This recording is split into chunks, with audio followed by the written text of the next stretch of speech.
Hello,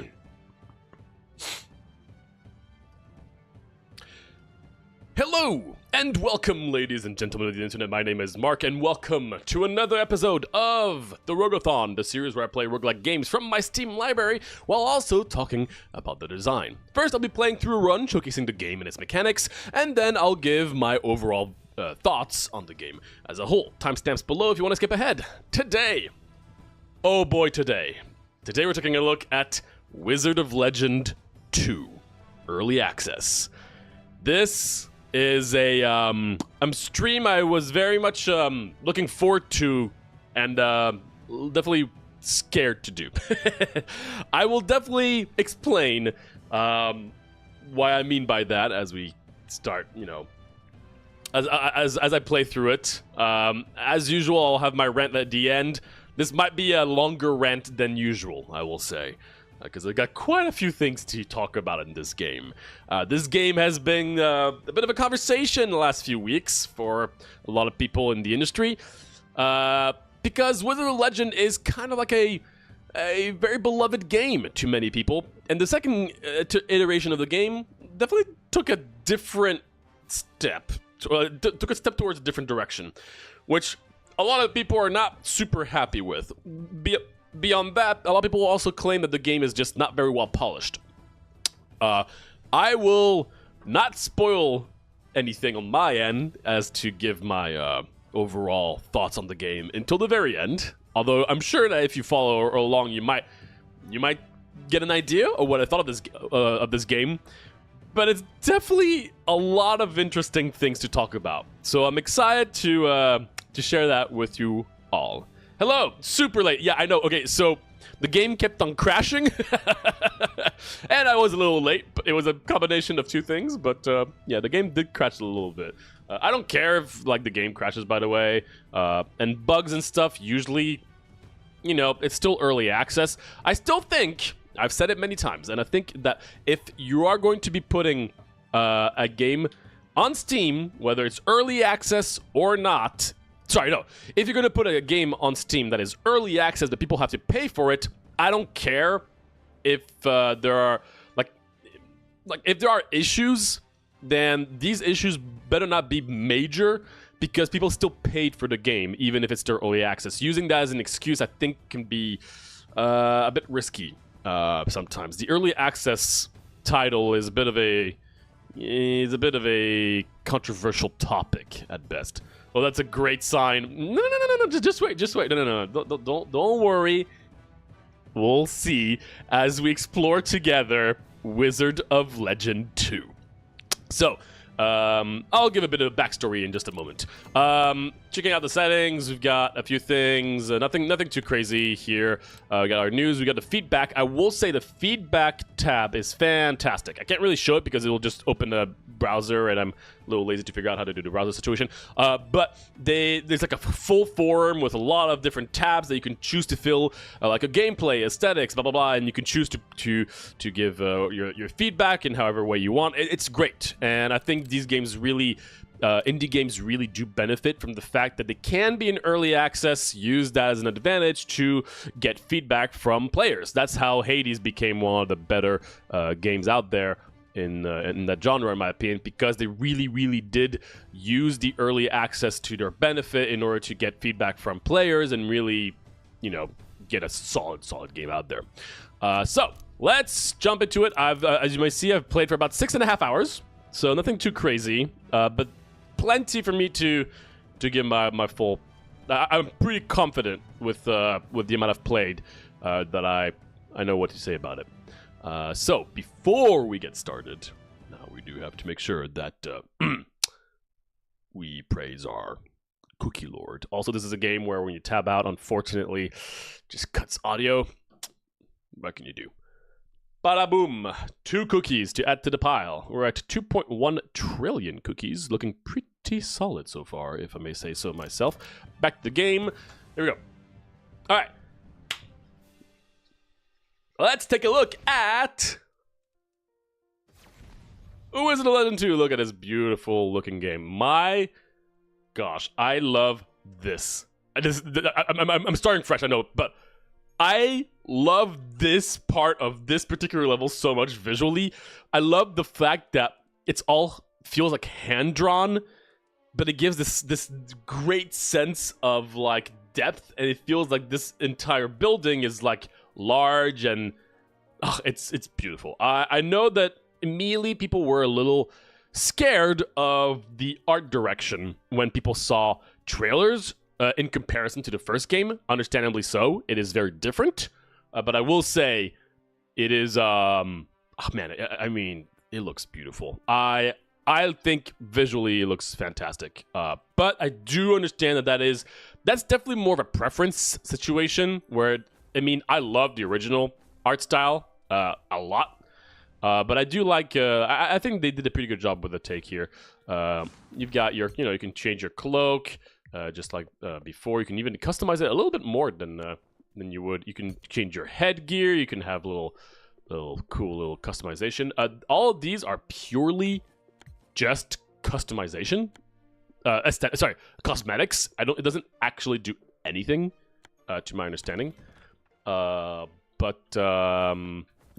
it's nice. And that's because, I mean, the reason there are cosmetics, now usually cosmetics are more of a multiplayer thing, right? You're correct. This game really tries to push the multiplayer angle. Right here, you can play local co-op or play online co-op. Now, the first game was also, did have co-op features, but this really does push it even further.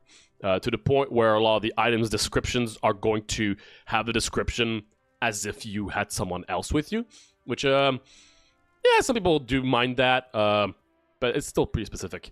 Most importantly, one big difference you might realize is... You gotta tell me where you got your robe sometime. It's fire. We got some voice acting. Now that is a big change. Now, it's just voice acting. Let me tell you, that's a big change. That is a completely different vibe than the first game, just having voice acting, which we will definitely be touching upon as we play. Does anyone deserve to learn my powerful Chaos Arcana? Of course not. Nobody ever deserves anything. But I still want to teach. Okay. That's some voices. So there's about 2 feet of snow outside my window right now. Oh man, somehow I still have power, which is very strange because I tend to lose power when someone looks at the power lines funny. I'm glad you can still have power. That's a nice addition to have. Do you like having snow around? I love snow. I'm pretty jealous, I would say. That's pretty funny. Okay. So, this is going to look fairly similar to the first game where you can have your chest, where you can choose a starting item to add to your inventory to start off with. You can choose the Arcanas that you start with, and you can have some roguelite elements, which was not part of the first game. They're very specific and a bit different. I'm not gonna touch on this right now because they're pretty unique, all things considered. But basically, we start with extra health, we start with more gold, and every time we kill a boss, we gain a bit more max HP. That's going to be what we're going to be working with on this run. I can also, I can start with one of these Arcana, one of these relics to start off with. I might just keep the healing effects are increased. Oh, actually, wait, can I find... There's a particular relic I wanted to find. Let's see if she has it. Increase all your air damage. No. Increase your fire damage. No. Increase your chance to evade. Nope. Add a chance to... Okay, let's just buy stuff so I can just get rid of them. Attacking frozen enemies with a lightning arcana deals massive damage. That's kind of cool. But I'm just trying to find one particular one. After taking a hit, there's a brief window to heal 40% of the damage by attacking enemies. Let's just buy stuff. Buy this. Increase max HP by 50. It's pretty basic, but what are you going to do? Just buying stuff. Increase damage. All summons deal more damage. Right, we didn't get it. That's okay. We did unlock a bunch of stuff, though. Let's get the... Your dragons deal 25% more damage. How about that? Cool. So now we can try to go for a dragon build. How about that? let's look for some dragon arcanas. This is our basic attack. Let's keep, you know what? Let's take the stone shot for a basic attack, right? I think, yeah, stone shot. Boom, boom, boom, boom, boom, boom. Stone shot is pretty cool. For dashes, we're going to keep the one I have. I like the Flare Rush.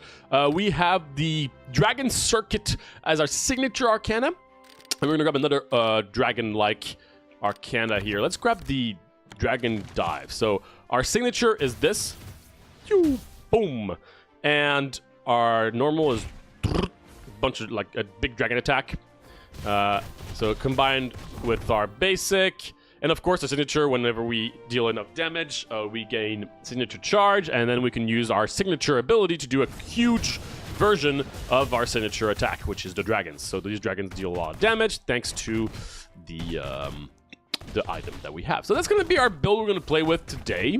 Nothing too crazy. I'm not trying to do anything. I mean, we have a little bit of a cool little, you know, synergy to start off with the dragon stuff. And you can see, I mean...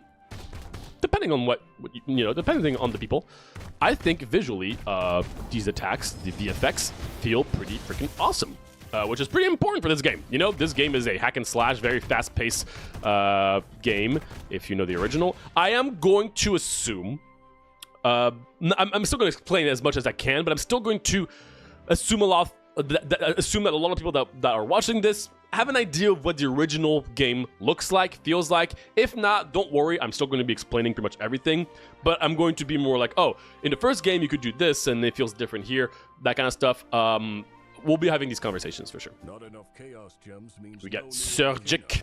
You'll need to keep I want to defeating buy enemies if you more. want to collect enough. Get in that portal. Yes, sir, I will. You can buy more Arcanas to permanently add to your arsenal of Arcanas. My tournament is still running. Cool. if you So, wanna test we've got our cloak. We've got, you can have your stats here, which is very nice. You didn't used to have a stat stuff. We have our item. We have our Arcana, so we can just jump into our first run. Right about now. I do love snow. Good. I heard they made it into Hades 2.2. Yeah.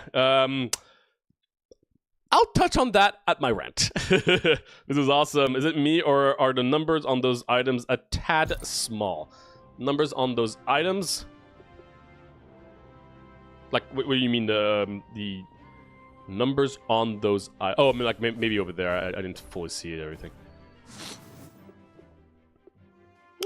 I don't know. If you just mean the description, the stat boosts seem tiny. Oh, I thought you meant visually. I think it's about on par with the first one a little bit. There are definitely going to be some differences, so... Old one was a classic, indeed. So, get ready for a different experience, people. Because let me tell you, this game's a bit different. In some ways. Here we go. Alright, so... First things first. The very first thing that's going to feel quite different is... This is not randomly going to be... an elemental level. You always start at the forest. You then always go to the desert. No, then to the cursed forest, then the desert, then like cursed area, then like something, and then something. You always go through the same biomes. Now that's going to be a shocker already, because that was very much not what was happening in the first game. In the first game, you would always have a random element. And it was just a matter of like which one you had, and it always would scale depending on how far you are in the run. Now, that being said, you're still going to be facing random elemental bosses. Sort of, which we will also be talking about. So that definitely does contribute to the feeling that, yes, this is more of like, it feels like kind of like Hades vibe. Woo! Signature, bada bing, bada boom.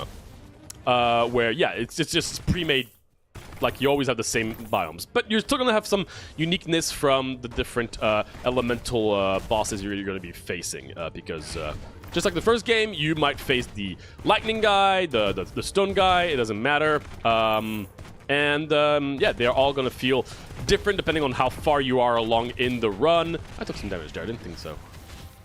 Ow, okay, okay, I'm dealing... doing pretty terrible. It doesn't really matter if you take damage early on, honestly, because you're going to be getting a lot of health fairly quickly. All right, we're going to get our first item, just a random item. Cool. Increase your critical hit damage by 25%. The damage scales with the number of fire arcanas you have. That's pretty good. No, it's not plus 25% per fire arcana. Don't worry. It's not that busted. Increases the chance of fighting high-level arcanas. Or pushing enemies into pits will reward you with 200 gold. This relic is destroyed afterwards. I will say, these items are cool designs. I will say, just looking at these, it's pretty cool. Let's grab the Crimson Blade, because I do want to try to go for more crit stuff. Because currently my crit chance is at 15, which is not bad. To start off with, when you play a lot of these games, 15% to start off with is pretty good. That's because we started with a unique cloak. Well, it's not really a cloak anymore, but I started with a thing at the beginning of the game that gives me better crit and crit damage. So we can try to go for more crit stuff. That feels pretty good. I do love my crit builds in the original game. I will say it's not the same, but we can start going for some crit stuff. Here's the map. Let's just move on to the next area. I got a click! Was it a sub? I didn't hear the sub. If it is, Robert Rasky, are you our new sub? If so, Robert Rasky, thank you so much. You are going to be part of the Portal crew. It's a good crew, I will say. Welcome. Boop. These items feel more akin to the first game. Maybe the ones in the hub were just unlucky. Yeah. There are... In the first game, there are also items that are just like plus 15% air damage, plus 15% earth damage. That was mostly what we were seeing. Honestly, item-wise, I think there's some pretty cool stuff in this game. They did a pretty good job in comparison to the first one. I do love the I love the VFX. I think visually, attacks do feel pretty great. Like hitting things, the way things explode and stuff, the way the little rock particles, that kind of stuff. It's fantastic in my opinion. I love it. Get a little chest here. Similar to Hades, some enemies do have a shield that you can see, like if their health bar is yellow and if they're surrounded by like a little thing, that means they have a shield, which means that you pretty much have like 2 health bars, but more importantly, it also means that they don't get staggered when you do an attack. Now, that, okay, I'm gonna grab that quickly, and then we're gonna look at the effect. I want to use my signature first. Come on.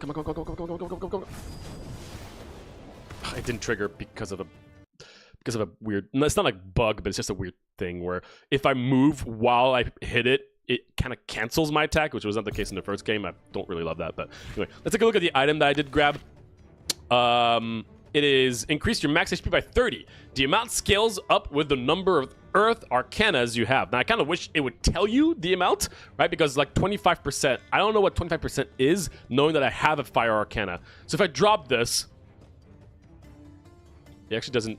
Okay, my crit 1.75, so I should go to 2, but instead I will go up to 2.1, so it's plus 10% per Fire Arcana.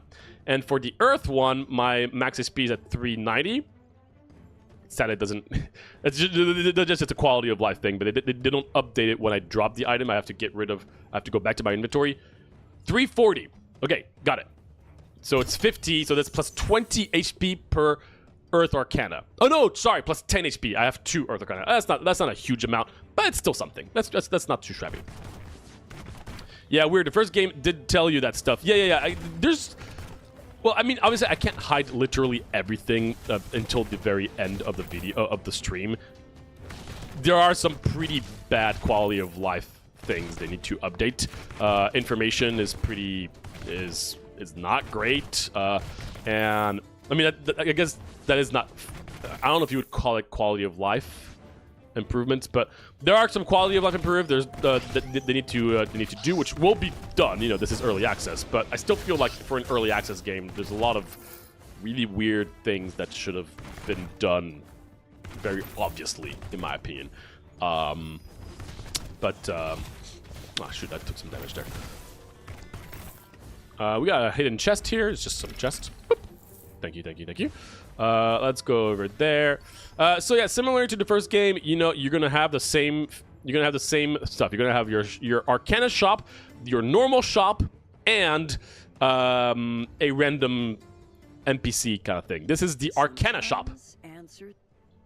Oh no, sorry. No, this is the random thing where you can add a unique modifier to a Arcana, which is great. Deal more damage to undamaged enemies, deal more damage to bosses and elite bosses. This stuff I could just buy and add to one of my Arcanas just to upgrade the Arcana. That's awesome. I love the fact that you can, you know, that the Arcanas can be upgraded in some way, and you can have some extra stuff. That's really cool. She's still talking. That's all right. You still have your little pots to destroy. One thing that I really am very, very disappointed with is that the shops still have boxes you can destroy, like in the original game, but for some reason these ones don't give money, like the one like in the first game, which I think is very disappointing. I'm mostly joking, but almost not really. It was so satisfying to destroy all the boxes in the shop and get some money out of it. I'm really sad that that's not the case anymore, but oh well. Trying to keep my signature here. Come on, come on, come on, come on, come on, come on, come on, come on, come on. No! Destroy! Okay, well. Actually, let me write some... yeah, let me write something real quick. I'm taking some notes because I have so many things I need to talk about at the end. I'm taking some notes so that I don't forget.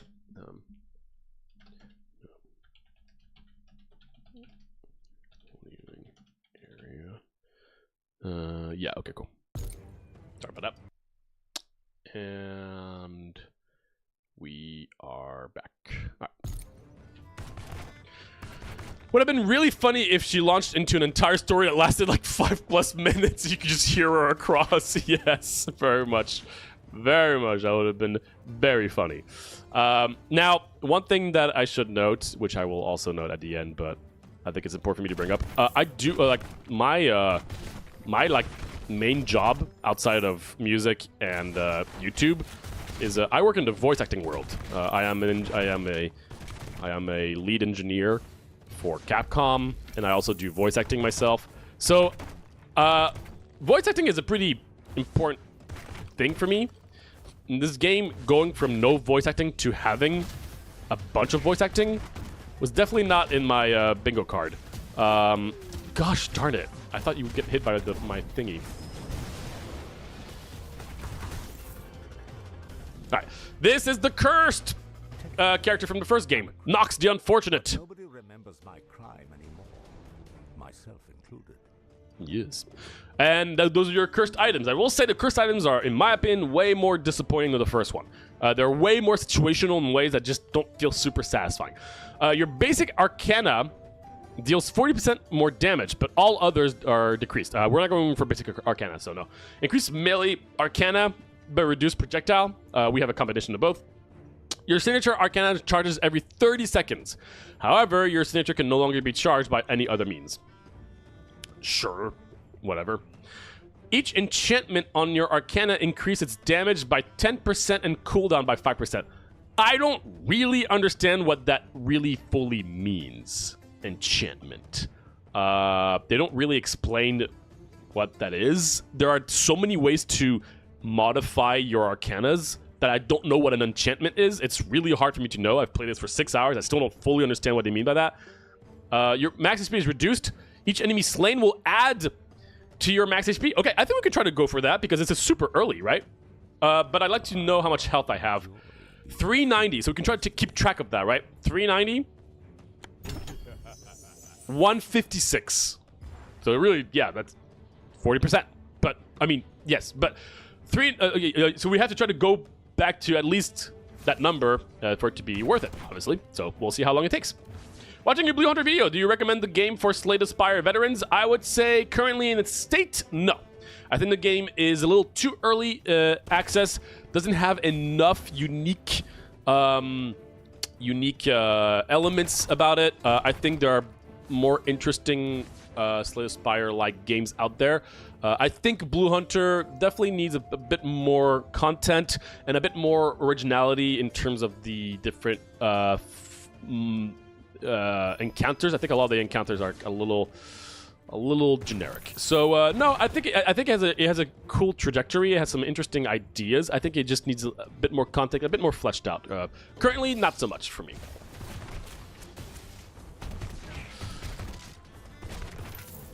if you want some Slay the Spire clones, I mean, I could definitely recommend a few games out there.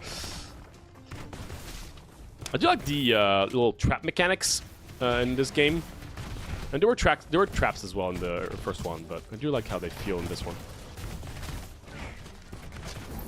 Oh, we're taking some damage here. Oh wait, no, I forgot. Our max health is super low, so when we take damage, it feels rough. Look at all these chests, right? Look at all this, and yet no money. Why? Why would you put all these boxes in the shops? Also, this box is floating now, and not give me money for destroying it. This is again kind of a joke, but not really. If you're gonna put that many boxes and everything you destroy in the game usually gives you money, but it doesn't give you money, that's just such a tease. All right, this is our shop guy. Just like your first game, you can buy stuff. A fast and light hand that fights besides you by throwing fireballs. Every 20 gold gained heals you. It's not bad. Killing enemies using your signature Arcana ultimate form increases the ultimate damage by 2%. Those are the kinds of items I love in these games. An item that you can scale, that you can use, and that feels like you're getting stronger and stronger the more you use the ability. Like, scaling is so satisfying. Getting this really early is great. That means that now I'm going to try to really use my signature a lot, and it's going to feel great. We're definitely going to grab that. Increase the chance of fighting high-level Arcanas. After killing an enemy, your next standard Arcana deals 20% more damage. Again, these are some pretty cool items. I do like the way they designed it. We are limited in space. We're already halfway through, which might feel pretty bad. That is the same as the first game. And yeah, I almost do wish I had more space, but all right, first boss. I'm going to show you something. I will say, okay, I'm going to emphasize. I'm just going to go straight to the point here. They did something baffling here. And I'm so excited to share this. Now, just to be fair, this is the only time I've noticed it. But as someone who works in voice acting, I cannot believe my ears. Me and Colin, we were playing this the first time, just looking at it, and we were like almost crying of laughter. For some reason, the voice acting for this boss, they did not record it correctly, and it is massively distorted. It's as if it's like you would get better quality from your iPhone. I don't know what happened behind the scenes, but the quality is terrible, and it's hilarious. So I'm very excited to share that. Just to be fair, again, this is the only time it happened. I just can't believe it made it in this early access because it is kind of baffling. Hopefully, it does play the voice acting. So, if it is some effect, it might be post. I'm convinced it's not post, but I think it was just a recording issue personally. But it could be post. It could be post. In any case, still not a good excuse. So here, enjoy. I hope he talks.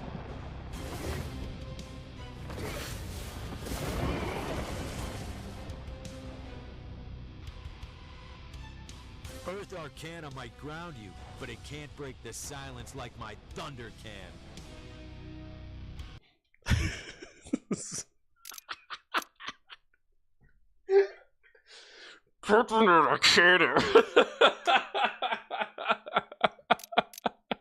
Holy, that never gets old. I do hope they change it, but it still never gets old. Anyway, we're fighting our first elemental boss.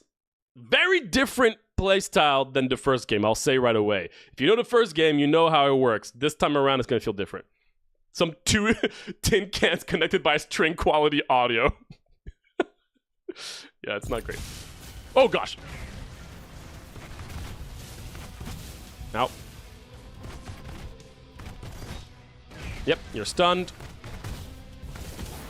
Okay.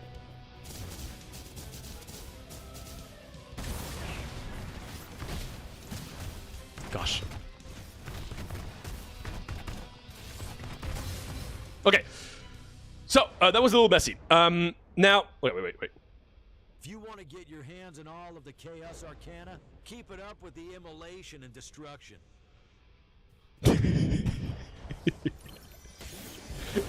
can't be post. It can't be. Who would have? Okay, never mind. Let's move on. Anyway, so just quickly touch on very differently from the first game. In the first game, there was a very, very clear gameplay loop for bosses. They would do a certain amount of attacks, and then they would take like 1 to 2 seconds of break time where you could stun them and deal all your damage.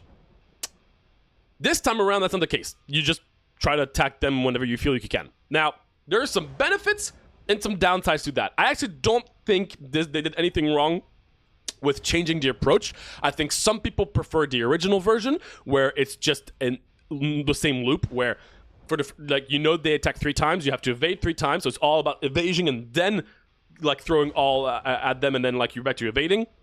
Or, you're like constantly evading, attacking, constantly evading, attacking, constantly evading, attacking. These 2 approaches are fine. I think the way that you execute it is where it's important. And I think that they did a fairly good job here with a caveat. I think some attacks just happen too quickly and you can't really evade them.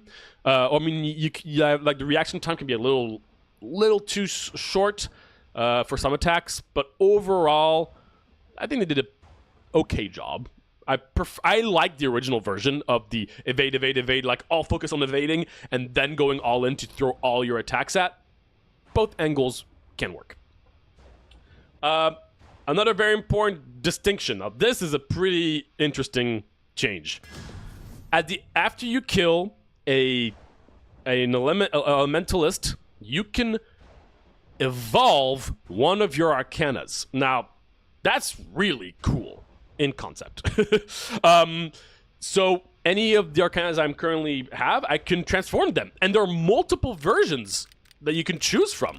So my dragon now, I could either have the caster follows the dragon, so I'm like skateboarding on my dragon, or I could have conjure the taller dragon. The dragon travels back and pushes enemies towards the cast location. So there's 2 different variations of it. Let's try the return dragon because I've never tried it. There's also my basic attack. I can have it split at the end.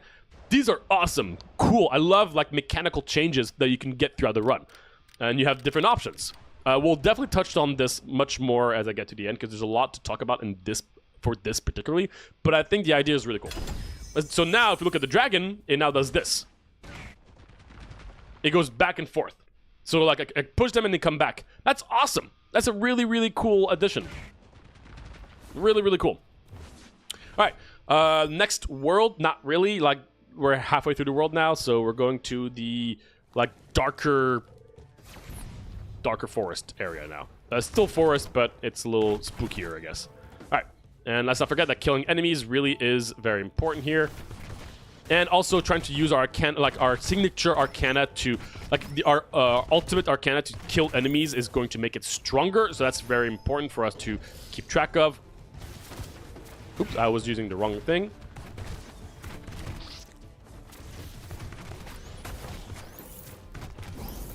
Okay, let's hopefully kill some enemies with this. Cool, so now our Arcana deals, our super attack deals 2% more damage. Okay, now we can enhance the Arcana as well. Which means that now we can just have it also have stats with it. Cool. So we can pay for one, or we can just have one for free. So I'm just going to take the one that's for free. 50% damage to undamaged enemies on my basic attack. Sure, that's like a nice, fine addition, I guess. Let's look at our map, and let's move to the next shop. Let's see if we can find anything cool in this shop. Basic attacks add a stackable debuff that increases the damage of your next standard Arcana. 35% max. Again, really disappointed they're not telling me how much that is per basic attack, right? If every basic attack gives me 10% to a max of 35, that's awesome. If every basic attack gives me 1% to a max of 35%, that's not so good. Not knowing that number, I think, seems like a weird decision. They put certain stats in items and arcanas, and in this instance, I don't see why they wouldn't, because that is a drastic difference depending on how much that value is. So I'm a little disappointed that there's no information in that regard. Upon receiving fatal damage, you will ignore it and enter a spectral state. In this state, any damage received will heal you. Okay, I mean, obviously this, without the context, means that you're invincible. So I'm assuming it's either on a cooldown, one-time use, I don't know. Because if you just read this without any context, it just means you're invincible. So, Revenge. Revenge effects trigger when you are hit for 3 seconds. You have double chance of evading upcoming damage. Sure. Hitting enemies with a standard melee attack heals you. Whoa. How much? I need to know these numbers to know how good the items are. If it's like 1 hit point or 5 hit points, that's super important. Come on. Killing enemies with a standard melee Arcana activates your revenge effects. Sure. I'm not gonna buy anything because I'm a little low on gold. But let's go to another, like, oh, this is like a unique thing. Oh, that's a little. I've never seen this boss before. Oh, and he's stunned. Oop, he's doing swirly thingies. Ah, that's like a cool little mini boss I've never seen before. Ah, he's coming for me. He's coming for me. Oh, he's stunned. He takes more damage. Hell yeah. Task complete. Guardian down. You got it. Okay. So, another visual thing. I don't really know what this means. Right? It could just mean that it just replaces it just because it has the same effect. It actually doesn't add it. Does it add it to it? I don't think so. I mean, I know at this point. It took me a while to understand what this really meant. Like, for instance, imagine you see this, right? You see this, like, the white means that this is what you have. The yellow is a new thing. Does that mean it replaces it? Or does it add it? You have to experiment for you to know. Unfortunately, they don't tell you. So, it replaces it, by the way. So, literally does nothing. Unless I want to get more stuff. Right? Yep, 50%. Yep, it didn't do anything. Which was very disappointing. Map, let's go over there. Shoot, I need to use my ultimate. Fast. Come on, come on, come on. There you go. Okay, cool. Let's move on. I'm still trying to find some better synergetic stuff. More dragons would be awesome. If we find any dragons, Arcanas, obviously we're going to go for them because we have that item that makes our dragons more powerful. I like dragons. Dragons are cool. Oh, hello. Oh, he's dangerous. This guy is dangerous. But we are dealing a lot of damage. Nice. And we're already at 205 max HP, so that's pretty good. The sound design is also fantastic, I think. Okay, we have... Oh, shit! Okay. Come on, go. Ultimate ability. Let's use it here. Hopefully kill a bunch of stuff. Yep, we're at 15% increased damage on our ultimate abilities. That's great. Oh, this is a little challenge. See if your magic matches your resolve. Face me in a duel. Okay, we're gonna face him in a duel. Finally, someone who understands the value of a proper challenge. Let's begin. Okay.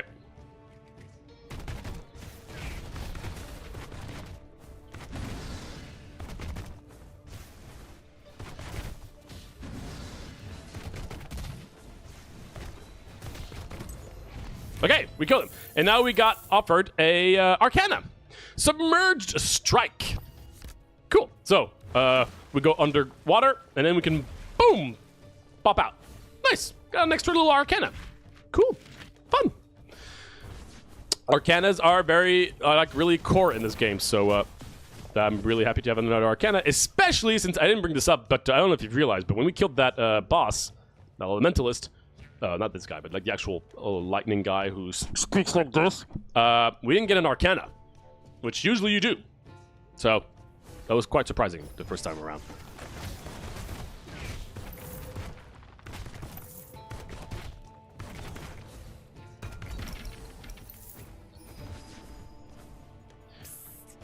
Hello. All right. I need dragon stuff. No dragon stuff, so we don't care. Swimming in the ground like a sim who had the pool removed from other them. That is a very specific reference. I'm not mad. I love it. All right. Here we are. Another hidden area. Boop. Okay, we have our signature ready. Cool, our signature now deals 17% more damage. I really like that item. It was kind of in the original game, but... Alright, we got our first scripted boss. Meaning that this is... We always fight this boss at this stage of the run. This has nothing to do with, like, past Wizard of Legend stuff. This is just a girl with a big ogre. I don't know the lore behind it, but it's Akram and Bahadoom. And I will say, this is probably my favorite fight in the game. 2, 3. It's easy to understand the different movesets, and it feels great to evade. 1, 2, 3. Go behind. Oh, got stunned. That's great. Okay, he wakes up. All right, and he's going to the middle. He's going to throw a bunch of balls over the place. You got to evade. The balls bounce around. It's pretty fun. He's going to jump back here. He's going to attack me. Oh, he's going to spit first. 1, 2, 3, 4 this time around. He's going to jump on me, but that's okay. I evaded it. He's stunned again. Do a little burrowing situation. He's here. Okay. Gonna use my ultimate. And he's dead. All right. And that fight I love. I think that fight is fantastic. I mean, I know it very well at this point, but it feels great to evade the attacks, and there's a bit of strategy around it. And yeah, it's a pretty clean fight. It is weird to... This does not feel like Wizard of Legend to have this fight. But it's a cool fight. But we do get into another pretty major issue I have. I didn't get anything for beating them. I just got some money and a little token thingy that I can use in the hub for something that's pretty useless. That for me is a major problem, personally. Because I like to feel like when I kill a boss in a game like this, that I get something in return. Now, in Hades, you don't do that. That's fair. But this is still not a Hades. This is still kind of Wizard Legend. And the way I feel is that you should be rewarded a Arcana. Because Arcanas are the most interesting part about this game. And it's actually way harder to get Arcanas than in the first game, for some reason. So I kind of wish that was that really does bother me, unfortunately. But it's okay. We're gonna get some max health. You do get like a max health option here, so that's pretty cool. And we're gonna move on. The boss is literally bawling. You know it. And now we're in the desert biome. I'm gonna drink a little bit of kombucha.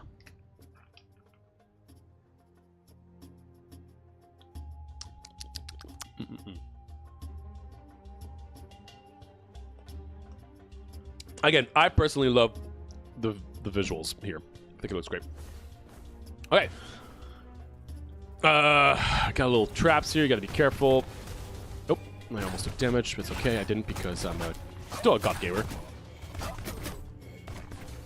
Gotta be careful with these little skull guys. Go in there. All right. That should be all of it. All right, moving on. Oh, I got my ultimate. Let's find a place with a bunch of enemies. That will do. Oh, yeah. Oh, yeah. 25% more damage, baby. Let's get the flare rush, I guess, because I don't want to spend money.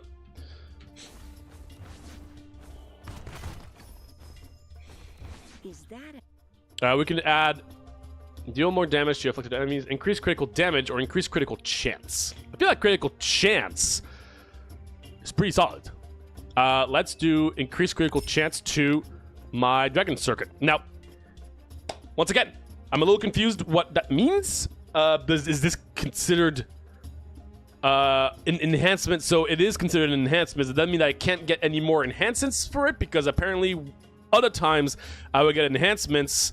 it would override them. So is this like a one-time thing and I can't change that? But sometimes there are enhancements that you can have over others that are more powerful. It's confusing, but I think I can only have one enhancement for every Arcana sometimes. Anyway, I'm gonna make my Dragon Circuit have a 10% crit chance increase.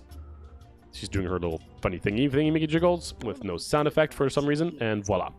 Have you heard of any news on the console version of this game? Not yet, because, I mean, this is still in early access, and usually early access games tend to stick to just PC. So I'm assuming that a full version will be out in quite a bit, I would say. But in general, if you are a fan of the first game, then I would probably suggest waiting for the full release of this game. In its current state, I think there are a lot of things that could be improved. Oh, another one of these things. Oh, okay. I hate these guys. I'm just gonna submerge. Come out. Screw you. Nobody likes you. Cool. I get another one of those things. Right? So here, check this out. Right? Boom. I paid 100 gold for this. But now I can pay 25 instead. And it unfortunately does just... It's just so weird, right? I could spend 25 gold for nothing because it doesn't tell you, but this actually just means it overrides the other effect, even though it's the same effect. It's just really poorly explained, unfortunately. Like here you would think, oh, I can add 10% for 20%? Nope, it just overrides it. You still pay 25 for it. It's pretty... yeah, that's just some simple things that can be changed. Also, I do think, like, outside of information, it doesn't feel great. I would like to be able to add more stats to my Arcana. I think it'd be much more fun to constantly be able to add stats instead of just being blocked by a single stat increase. If you have a lot of these things, because we've encountered a lot of them. And all of them, I'm just like, whatever, I'm not going to do anything because they're useless. It doesn't feel great. Yeah, I might just get a PC to run this game. Well, if so, yeah, I hope that they're going to... I do hope they're going to make... do some improvements. Once again, for those of you who are not aware of this series, I will be giving a full rundown of my thoughts of the game at the end of the stream. So if you want to stick around for that, it will be in about like 40 minutes something, or maybe less. After killing an enemy, your next standard Arcana deals 20% more damage. Okay, don't really care, but hello, shopkeeper. Anything good? Dealing a critical hit to enemies heal you. Yes. Yes.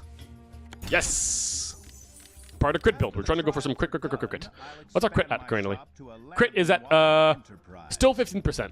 But I thought there was something. Oh yeah, but 25% on this. Yeah. Can you stop talking? I'm talking. Thank you. Okay. Let's just move on over there. Get some traps. Just evade them. Okay. This can be dangerous.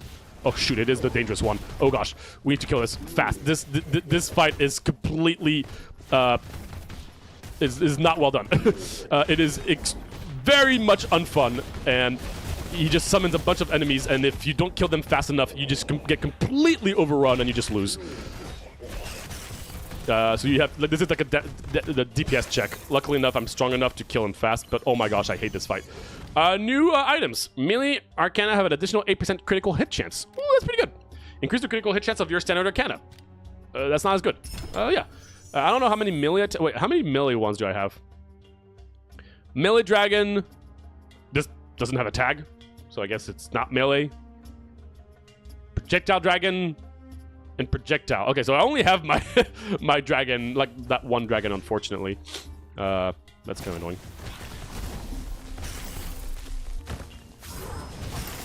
Kill you guys.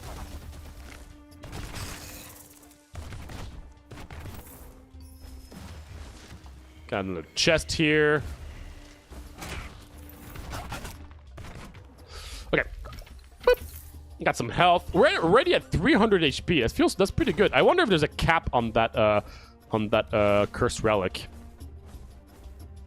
Also, can I check the map real quick? No, I can't. Well, I mean, I was trying to prove a point, but it didn't actually work out. All right, we're in this little spooky area. Ow, I thought I could outrun that. I'm probably too close to the actual thing. Okay, these guys are scary. They do bouncing thingies that are really annoying. Submerge. Submerge just feels awesome, by the way. Dragon.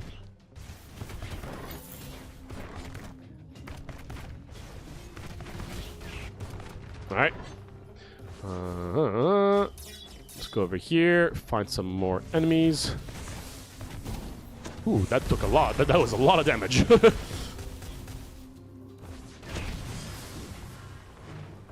You can't hit me. Okay. God, these traps are very annoying. All right, let's get out of here. Let's go here. Let's go here.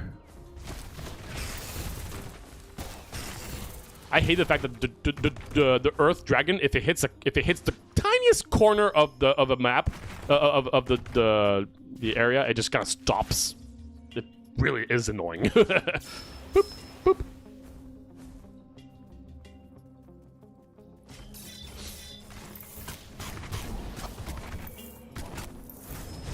Nope. Okay. And let's go. I think we're going to fight our next elemental. Yeah, we're going to fight our next elementalist. This is the Ice Lady from the first game as well. Ice Lady. Her audio is normal, which is great. You decide to revisit a magic site for myself. Oh, I figured it deserved a second look since I was technically in my first roguelike. Oh, hell yeah. Oh, that's exciting. It is a fun game. Brace yourself, or I'll drag you out with the riptide. Okay, sounds good. Boop, boop. Okay.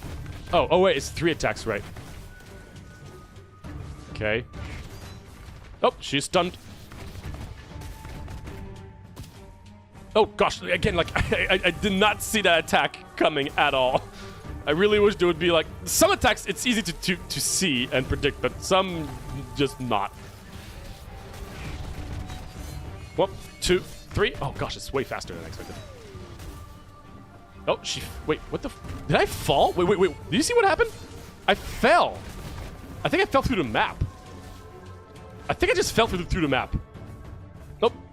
There's also no sound effect for that attack for some reason. It's weird, like when she transforms into a huge ice cube, there's just no sound effect. It feels really weird.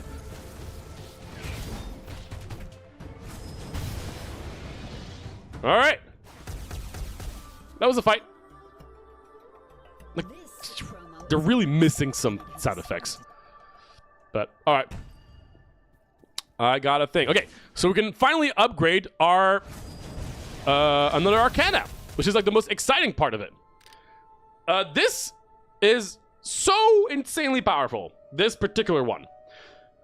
Dive underground, propelled by water, so the same thing, but when I do it, I gain a shield.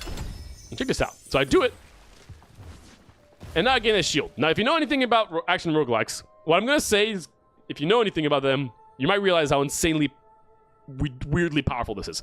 That shield nullifies the next instance of damage. Here's the thing. That shield stays on me an infinite amount of times. It stays on me for as long as until I take damage. And how do I reply it? By just pressing the button again. Every time I use this ability, I get that shield back, which nullifies the next instance of damage. This is how I beat my first run. It was so insanely powerful.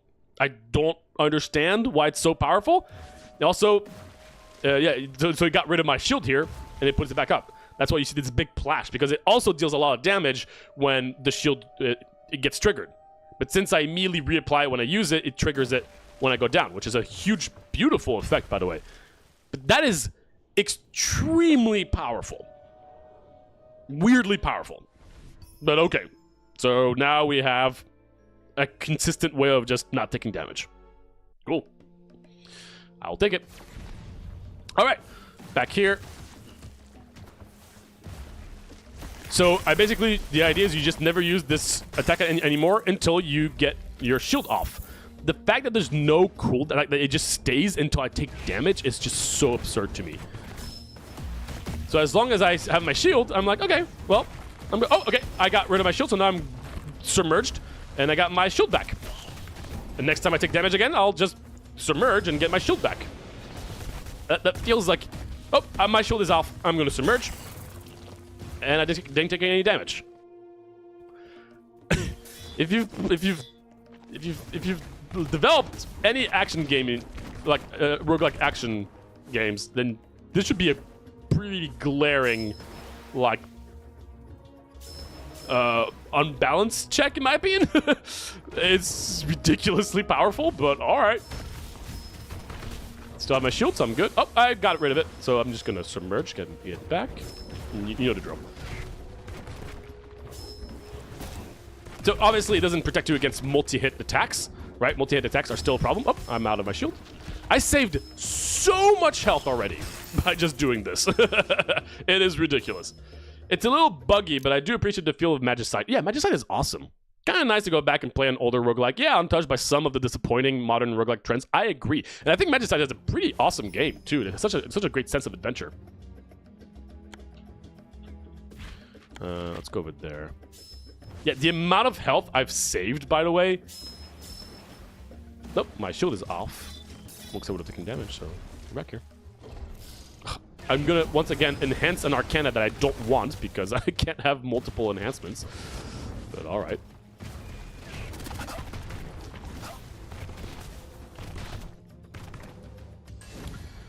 Alright, let's enhance it. Sure, cooldown. I have to pay for it, apparently. Alright. Alright, another weird, pretty bad, like, quality of life thing. Look at my map. If you look at this map, this really looks like immediately this, like, I should be able to walk here. This is a small thing here. Like, it looks like I'm just, like I could just walk here. No, you have to go through here. And it takes you somewhere different. You would think I would pop out of here. I don't. I pop out here. We were here. We went through that door. And we pop out here. That blows my mind. Come on. It looks terrible. It's so confusing. That makes no sense to me. It's like, what the hell? That's so bad. Look at this. Look at this. Look at the map. It makes no sense. You see what I'm talking about? We were here. Like, we were underground here. So there's supposed to be a teleporter here. There is no teleporter. That's just the teleporter from the other map that does not have a distinction. How do you mess that up that bad? This might seem like a small thing. It is, all things considered, pretty small. But that is baffling that it got approved. Look at that. Look at this map. It's terrible. It's only for this world, by the way. But, jeez. Just feels like this game should not have been released in early access. I mean, some portions are great, but just some other portions are just so questionable. I don't get it. Hey, we got two dragon stuff. Blazing Dragon Arc. It's more. Ooh. Dragon. Also, another, again, just a lot of information that doesn't make sense to me.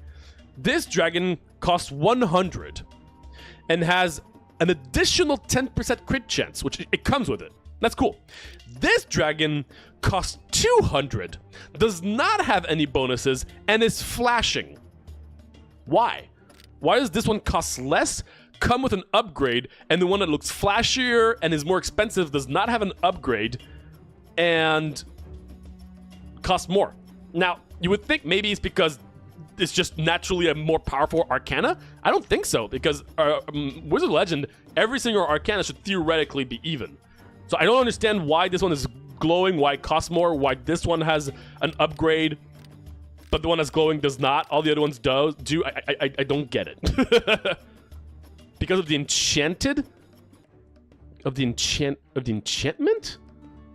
I'm not seeing an enchantment on this, though. So it glows because it doesn't have an enchantment? Maybe? The regular version is regular version is just have lesser dragons.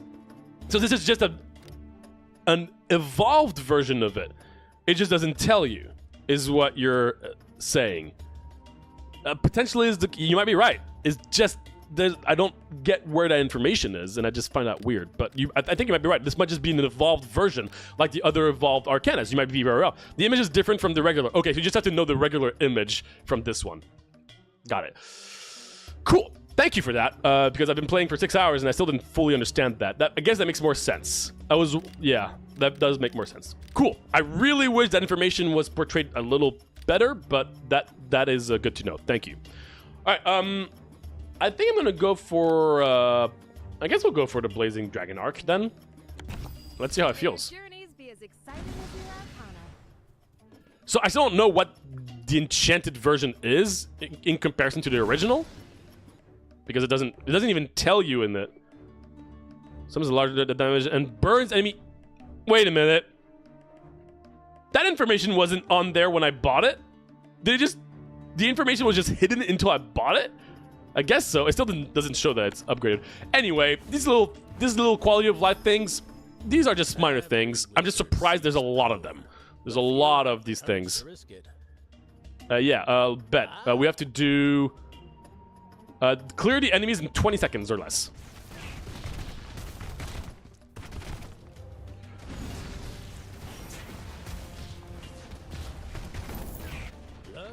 Yeah, we did it. We got 100 gold. Yay! Lore accurate corporation. Have a good day, sir. Thank you. Much appreciated. Have a great day yourself. All right, let's move out of here. So now my enemies can burn through that. That's pretty cool. Hook. Hiding critical info from you until you buy the item. Oh, lore. I see what you meant. I don't think that's the plan. I think it's just, again, another quality of life thing that they just didn't really incorporate for some reason. Would be my guess. Hey, I've loved your input review on roguelikes. Do you accept keys from developer who want to play their game? Yeah, we have a series where I play games sent to the channel. There should be a form if you look at a video that we released called Finding the Next Big Roguelike. There should be a form under there. Feel free to fill out that form and you could potentially be on the next series. We have a lot of games on this coming up, but yeah, I'm always excited to see more and more. So yeah, if you're interested, thank you for the support. And yeah, just fill out the form. It might be under this description as well. If not, I will have to change that. But definitely on one of the Finding the Next Big Roguelike videos. Of course. All right, let's continue this. We still got a lot to go through, and I still have a long rant to go through for this video. It's gonna be a long one, people. Oh, my shield is gone. Let me put that back. Oh, all right, cool. Piñata! Piñata!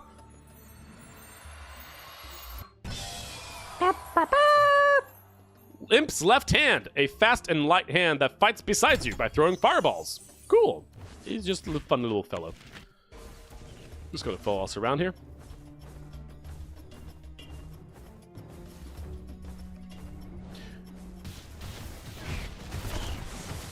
Well, I shouldn't have used that. I should not be using this ability offensively because the point is to keep it for the shield whenever I want. Burn! All right. Come here. Oh! Okay.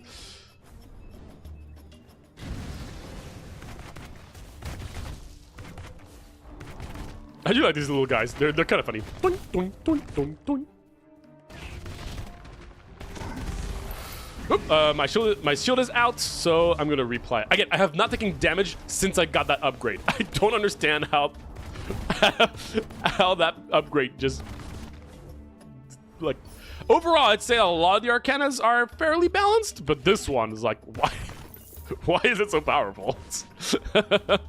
I mean, maybe you need to know how to use it well. Yes, I'm not using the spell offensively anymore. So, you know, if you used it offensively, you wouldn't have that all the time, but sure. All right, we're still gonna explore everything. Lost my shield. Let me apply it. What do you got for me? Every 10 kills with basic attack gives gold. Increase all your water damage. Receive 25% more gold from all sources. That thing again. Blah blah blah. I don't need any of this. Let's just move on because we are running a little bit low on inventory space. So, okay. Boss time? Yes, this is the next boss. Okay. I've only beaten this boss once. There's a good reason for it. There's only beaten it once. I've always gone to this boss a lot. I always die to it because I think there's something absolutely terrible with this boss. There's one attack. There's one attack that I think is, once again, something I'm a little surprised got past early access. Eventually, one of her attacks, she swirls around and you're going to see like a big laser. The laser, if you get hit, you take 15 damage. 15 damage, it's okay. But it doesn't have any iframes. You can take 15 times like 10 in like a second if you're just moving through it. Your health can be depleted in a second from that one attack because for some reason there's no iframes on that specific attack. Everything, all the other attacks in this game, like, yeah, some attacks you can get taking damage a lot of times, very often, but this particular attack, for some reason, you lose all your health instantly if you're just positioned wrong, and that beam goes very fast and is kind of unpredictable sometimes. Also, this fight really has barely any sound effects as well, which is disappointing. Other than this attack, she's pretty whatever. Like, yeah, all these things I can evade. Yeah, she creates like... Oh, there it is. Okay, so if... this does not look like an attack that you could just take a million damage at a time, but yep, you can. Oh, there's a hole there. I thought those were walls.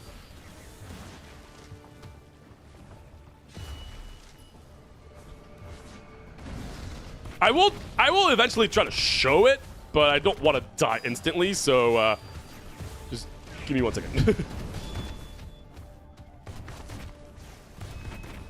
Nope. Okay. That was a little fast, but all right. Nope. Okay. She does more than one attack. Gotta reapply my shield. No, I evaded that somehow. Oh. No, that was pretty generous. Oh. Okay, let me reapply that.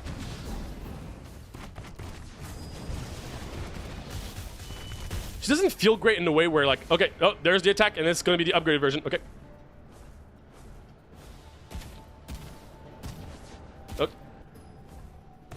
Oh, wait. Oh, my gosh, did they fix it? I hope they fixed it. I thought there was a patch recently. Maybe I got lucky, but that attack I've died to with, like, almost full health. Just on that scenario. Oh, you see that? You see? Okay, that was a good example. Did you see how fast I took the second instant of 15? Depending on how unlucky you are, you can just take... You can take that 15 damage so many times in a row. I've lost most of my runs to this one attack, pretty much. Nope, I took 3 instances of 15, I think, here. No. That was 2. That was generous. Only 2.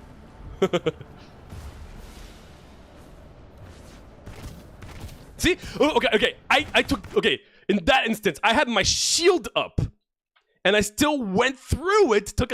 Was there for just a slight second. Still took 15 damage. Even after having my shield, which does nullify 1 instance of damage. I actually finally beat it. Again. I've been playing on the harder difficulty up to here, so... It's nice. I guess I wasn't able to showcase how terrible it can be in this. Like, I feel like I got pretty lucky this time around, but man, so I've only been here once before, and I beat it on my first try because I had a really powerful. Because I had the shield thing. Yeah, the shield thing is just completely crazy. So this is similar to the Wind Temple in the original game. There's some cool stuff in this world from the one time I've been here.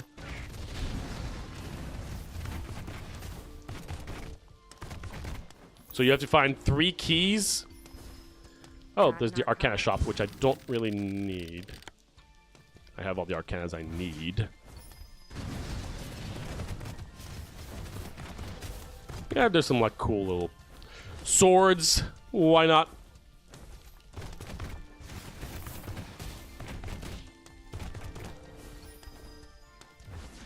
Oh, that's one of the things I need. I love that attack. The dragon feels great. If it doesn't hit a wall. When it does hit a wall, it feels terrible, but hey, what are you gonna do? Let's go down into water again. Oh, I canceled my attack. Didn't mean to do that. Oh yeah, Notch is making basically a Minecraft 2 now, apparently. If only he wasn't... Wait, really? Really? I haven't heard of that one. Minecraft 2. Interesting. Well, probably will work well with the movie.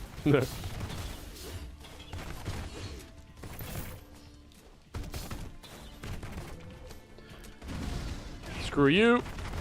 See, I wish the dragon would go beyond that. It keeps on getting hit by the... Oh, that's a spin attack.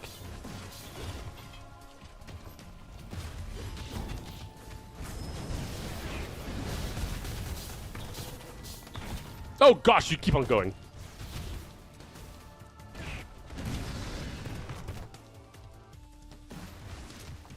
Boop, boop, boop.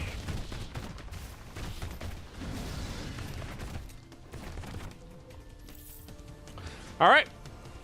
Not literally, since he doesn't have the rights. Oh, okay, I see. I wasn't sure. I actually don't know much about the developer of Minecraft, so... Man, my basic attack does not really do too much, huh? Actually, funny enough, like, we don't deal much damage. We didn't really get many, like, cool damaging synergies, all things considered. Oh, my shield is out. Let me get that back. Alright, another one of those. Sure thing.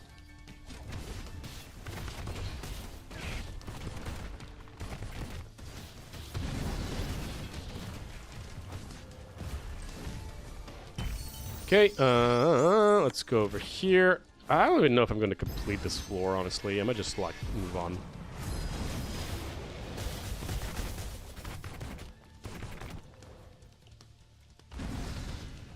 I mean, I would love to find another... there's a bird here for some reason. I don't know what this bird does, but there's a bird. Oh, bird does that. Okay. Yeah, I would love to find, like, another, like, cursed thing. These guys do some pretty major things. That's a locked room. I don't... I mean, my inventory is full. I don't love all the items I have, but I don't know. I feel like I'm already... There's a chest here. Sure, I can grab that, I guess.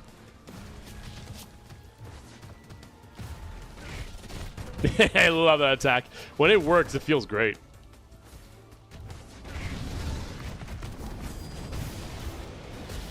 Pew, pew, pew, pew, pew.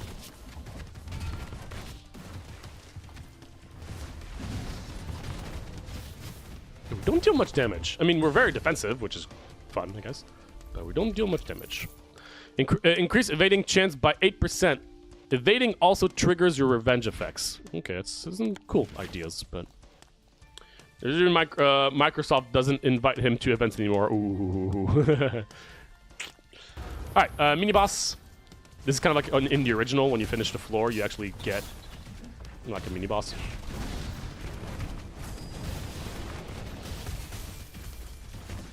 There's some pretty cool looking things, I will say, but overall, it's pretty straightforward. Boop, boop. Alright, let's get out of here. Oh, Earth Guy! Earth Guy... I don't like this fight. There's a weird mechanic I just don't understand. You'll see. Phase 2 is just weird. I've also never fought Earth Guy this late.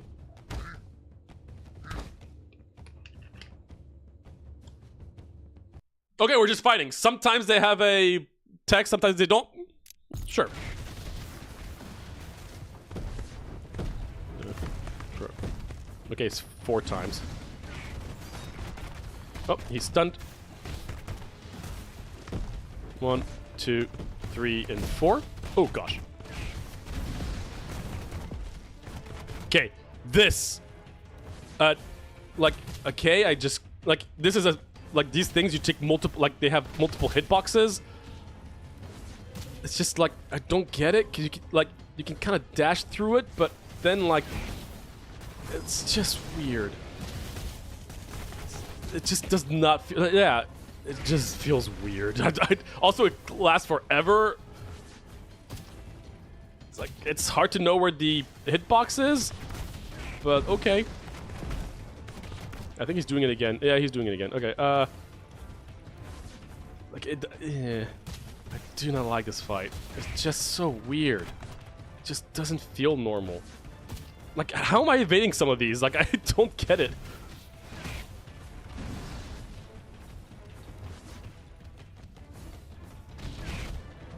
Okay, cool. Welcome back, Hush Fight. Hush Fight feels much nicer, I'll tell you. It's just... Overtake me on the battlefield. I don't know how it looked for you guys, but it's weird. First of all, there's no sound effect. Again, complete silence. Chaos Arcana. And you have to dash between those spikes, but the hitbox is questionable, and then it just never stops. Okay, also,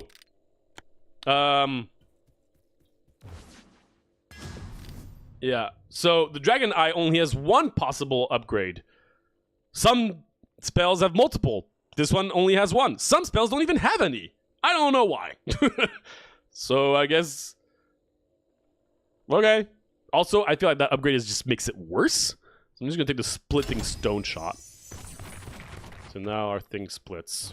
Alright. Okay, let's go.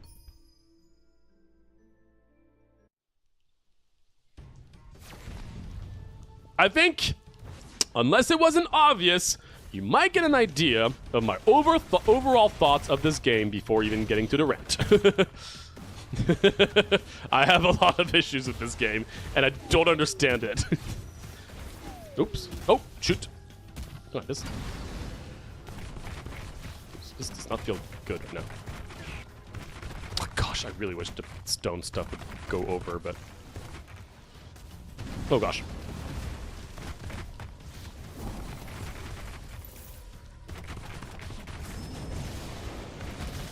Ow. Alright, I have 40 health, but I think I can get a lot of that health back. Especially if I find a shop. Well, let's do this right now. Do I have my shield up? Yes, I do have my shield up. Okay, cool. And every time I do a crit, I do get health back, so...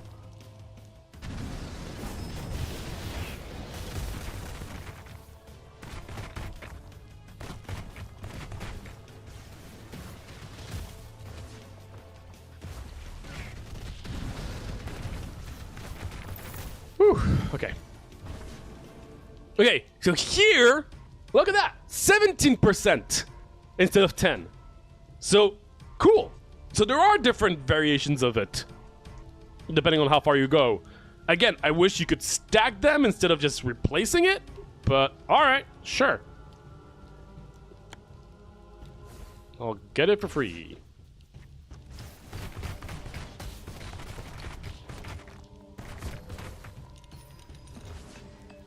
Okay, we need that.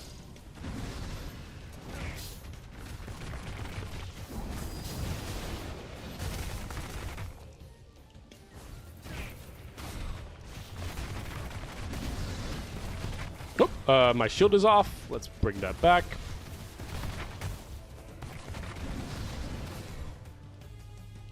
Ooh, I gotta get back my shield.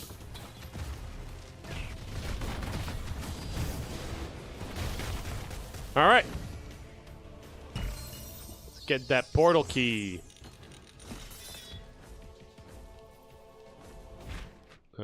Map. Okay.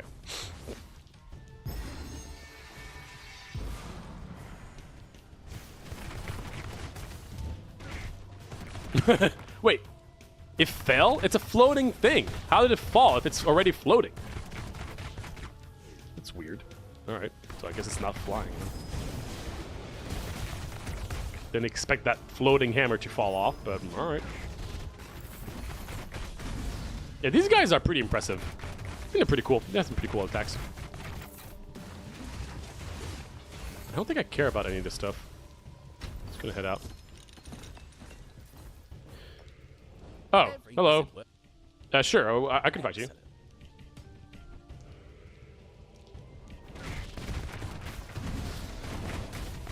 It's hard to know what's going on visually, but okay.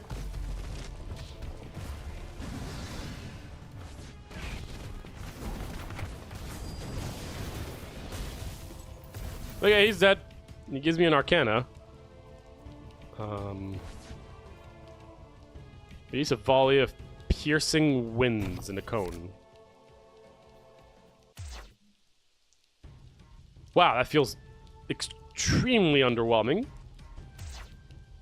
Okay, I'm gonna keep my dragons. Thank you very much. All right.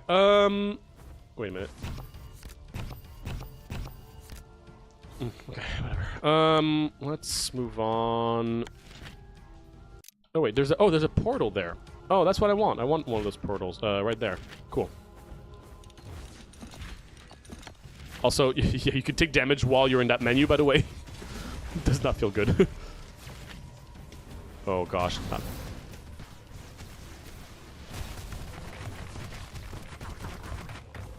It's okay. I knew I had the shield on. Oh god! Gosh darn it. It's so awkward.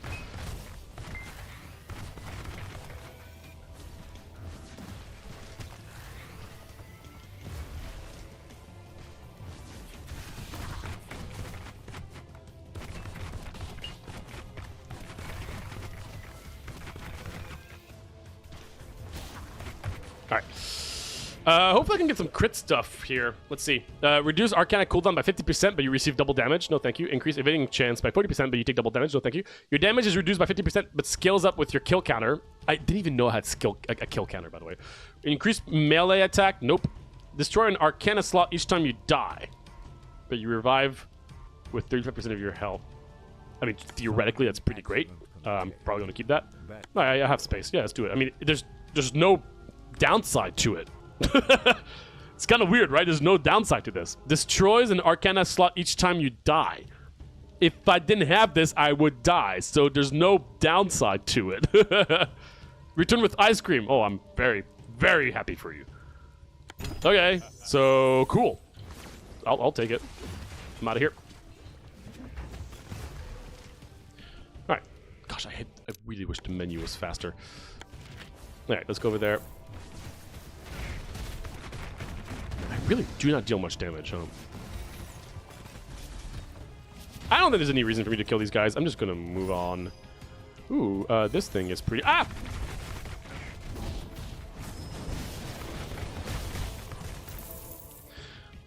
Wait a minute. I could actually use this.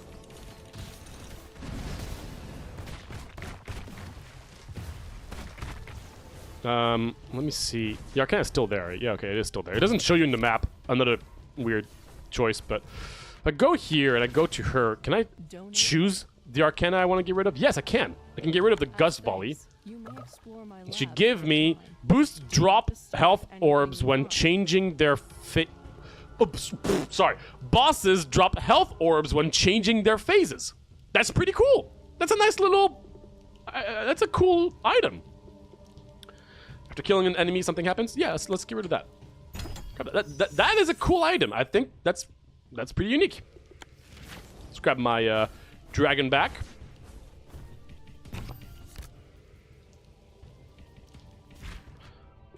She doesn't sell potions, does she? No, she doesn't. In the original game, she did. That's fine.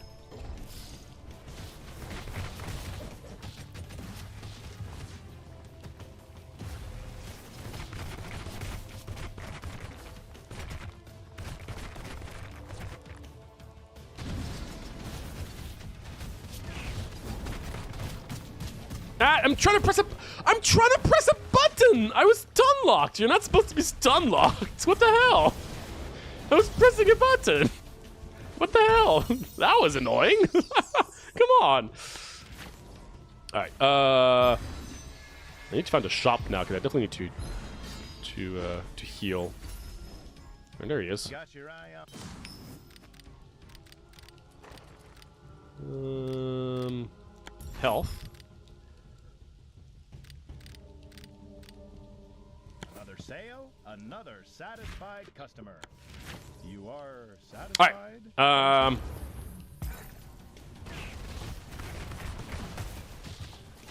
It's a random guy. I've only fought him once, I think, so. Ow, okay. I didn't even see what he did, but I took damage. Ow. Okay, that's what he did. Oh, okay. Oh, gosh darn it. Man, multi-hit attacks are not fun when they just one-shot you.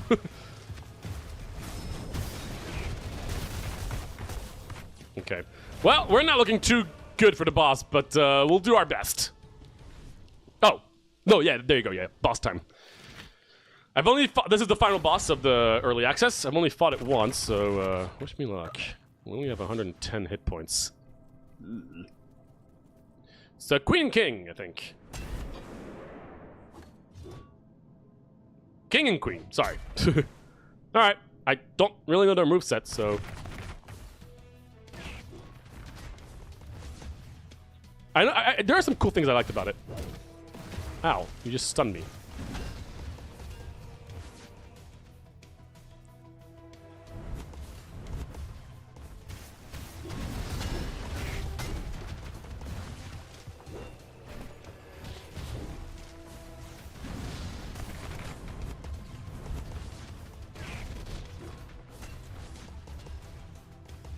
Yeah, it's kind of like a chess piece.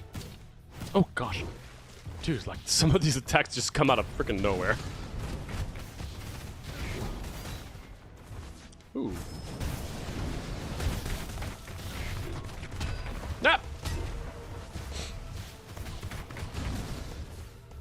Oh, changing phases, I get some health. I do like this phase change where these attacks just kind of like come down and you have to evade them in a pretty unique pattern. I like this. It goes on a little too long, I will say. Like, this goes on for way too long, but I like the idea. Like it's still going. And this is not the first time we're going to see this, but okay. Hello, Queen.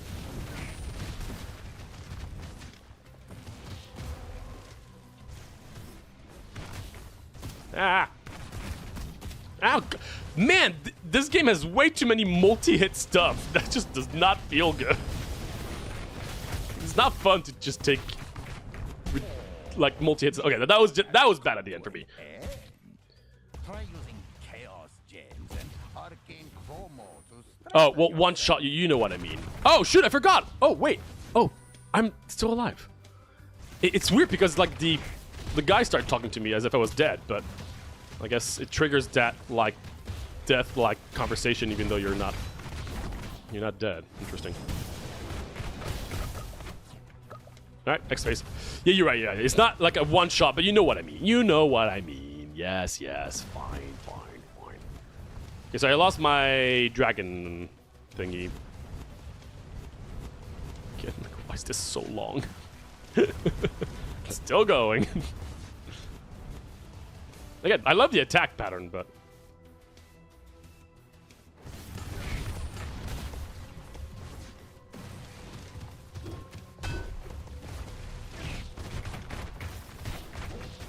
Nope. Gosh. You just need to know the attack very well in order to evade it, which is fine. You can have these kind of things.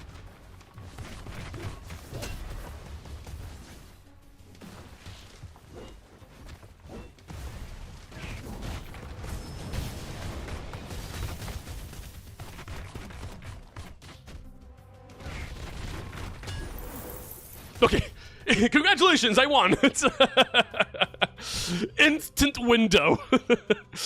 Cool. Yes, I know. Early access. Got it. Cool. All right, and we're out.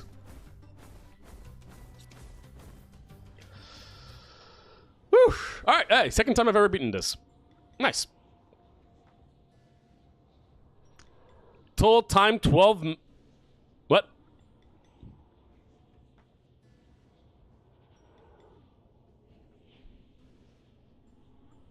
I'm sorry, what? 1241. What the heck? What does that mean? What? Am I missing something here? Am I just crazy? Even if it is in-game time, that still would not be possible. Why is it 1241? I'm trying to think of every single possible variation of what that could mean. Oh, you're right. It has to be this level.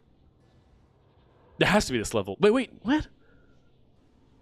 Why is it at the end of the... Like, disregarding the first two worlds entirely. I guess so. As my end screen? You're absolutely right. That has to be it.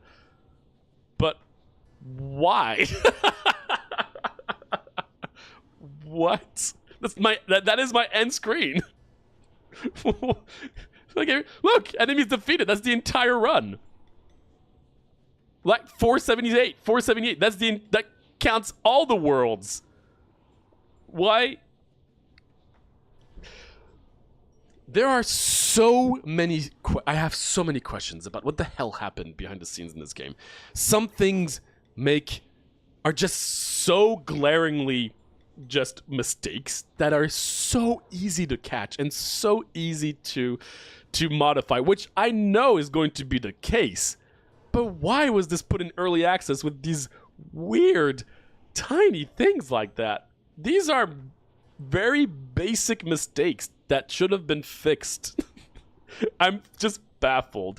And the reason I'm feeling so, emotional about it, you know what I mean? Like, it's because I loved Wizard 1, and this just feels like I've worked with developers that would, like, most developers would not make this kind of mistake and release it for you to pay money for it, So weird. Also, there's a countdown. I only guess that the revive item you got did some funky stuff to the game. That's what I thought too. I was wondering, did the revive screw this up? But 12 minutes still doesn't make any sense because it just revived at the end there. Also, there's a countdown.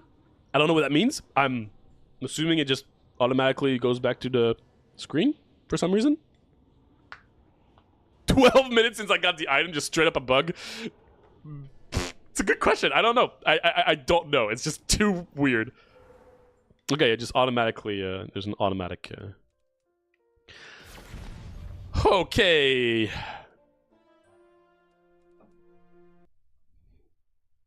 Alright, I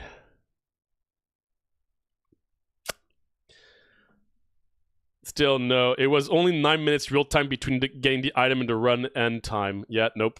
I don't know. I think it's just a glare, like you just missed it. That for some reason there's a bug that treats it as just only remembering the last floor on that victory screen where everything else counts everything. I don't know. Oh, hello. Oh, I got rid of the audio for a second. Sorry, let me bring that up. Anyway, this is the guy. He speaks. We got our side quests. I will talk about all this in a second. Okay.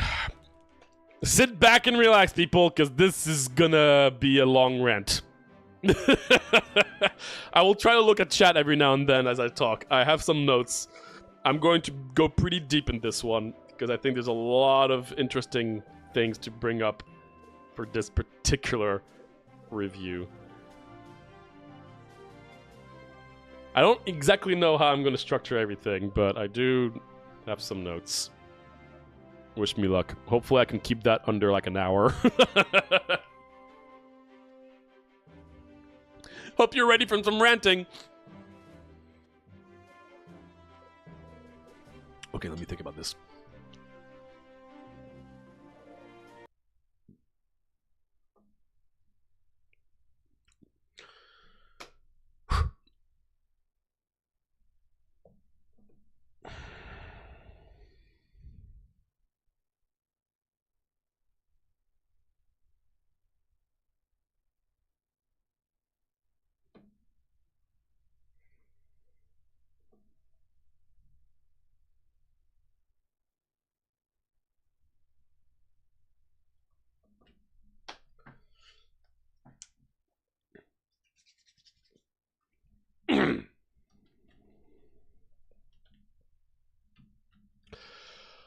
All right, Wizard of Legend 2. Boy, oh boy. Where do I even start? There's quite a few things I want to bring up in this review, I guess, design rant, however you want to call it. Before getting started, I am a big fan of Wizard of Legend 1. I think Wizard of Legend 1 is one of the best simple, hack and slash action roguelikes out there. And there's many reasons why I think the original did so well. And I think through talking about some of my thoughts of this game, that's probably going to reflect upon why I think the original is so beloved and so great. The original, great gameplay, very simple, doesn't take itself super seriously, and is very accessible. And when they announced the second game, I was very excited. Then the trailer dropped, and I definitely saw that people were I wouldn't say concerned, but I know some people were concerned because it looks very different visually than the first game. Now, different visuals and taking a different, even a different approach from from the camera angle of a game, for instance, that's been done before. The best example being Risk of Rain. Risk of Rain went from a 2D pixel action roguelike to a third-person action roguelike, and that's quite a jump. The gameplay still felt fairly similar, but still, it's quite different. Now, this didn't take as much of a huge change. It went from top down to more of a 3D top down, kind of 2.5D, however you want to call it. So it still looks quite visually different, but gameplay wise, it should still be the same, right? Well, let's talk about all of this. First, let's go through in order of how I usually want to talk about these things. Let's talk about visuals and audio. And even in that regard, there's quite a lot to go through. So, first off, I think the new angle they took for the visuals is great. I personally love how it looks. I mean, even if you just look at the hub area, the way the lines are, it almost feels like hand-drawn, but that's only when something is far away. There's a nice distinction. There's a really good sense of depth in a lot of areas. It feels really awesome. I mean, this entire area here is just beautiful. I mean, the lighting, everything is great. So I love that. Now, some people might not. That's totally fair. I think it's just purely a difference in taste. But I do think visuals are great. Let's talk audio. So the original soundtrack of the game is fantastic. Oh my gosh, it is so good. It's one of my favorite soundtracks from action roguelike. It's a mixture of orchestral music with a bit of video gamey sounds here and there, but nothing too 8-bitty. It really is a pretty serious sounding soundtrack. And to my understanding, we actually tried to look this up and I couldn't really find it, but I don't think they went with the original composer, which I was kind of surprised personally, because I thought the music was fantastic. And in this iteration, the music is good. Don't get me wrong, I don't think the music's bad.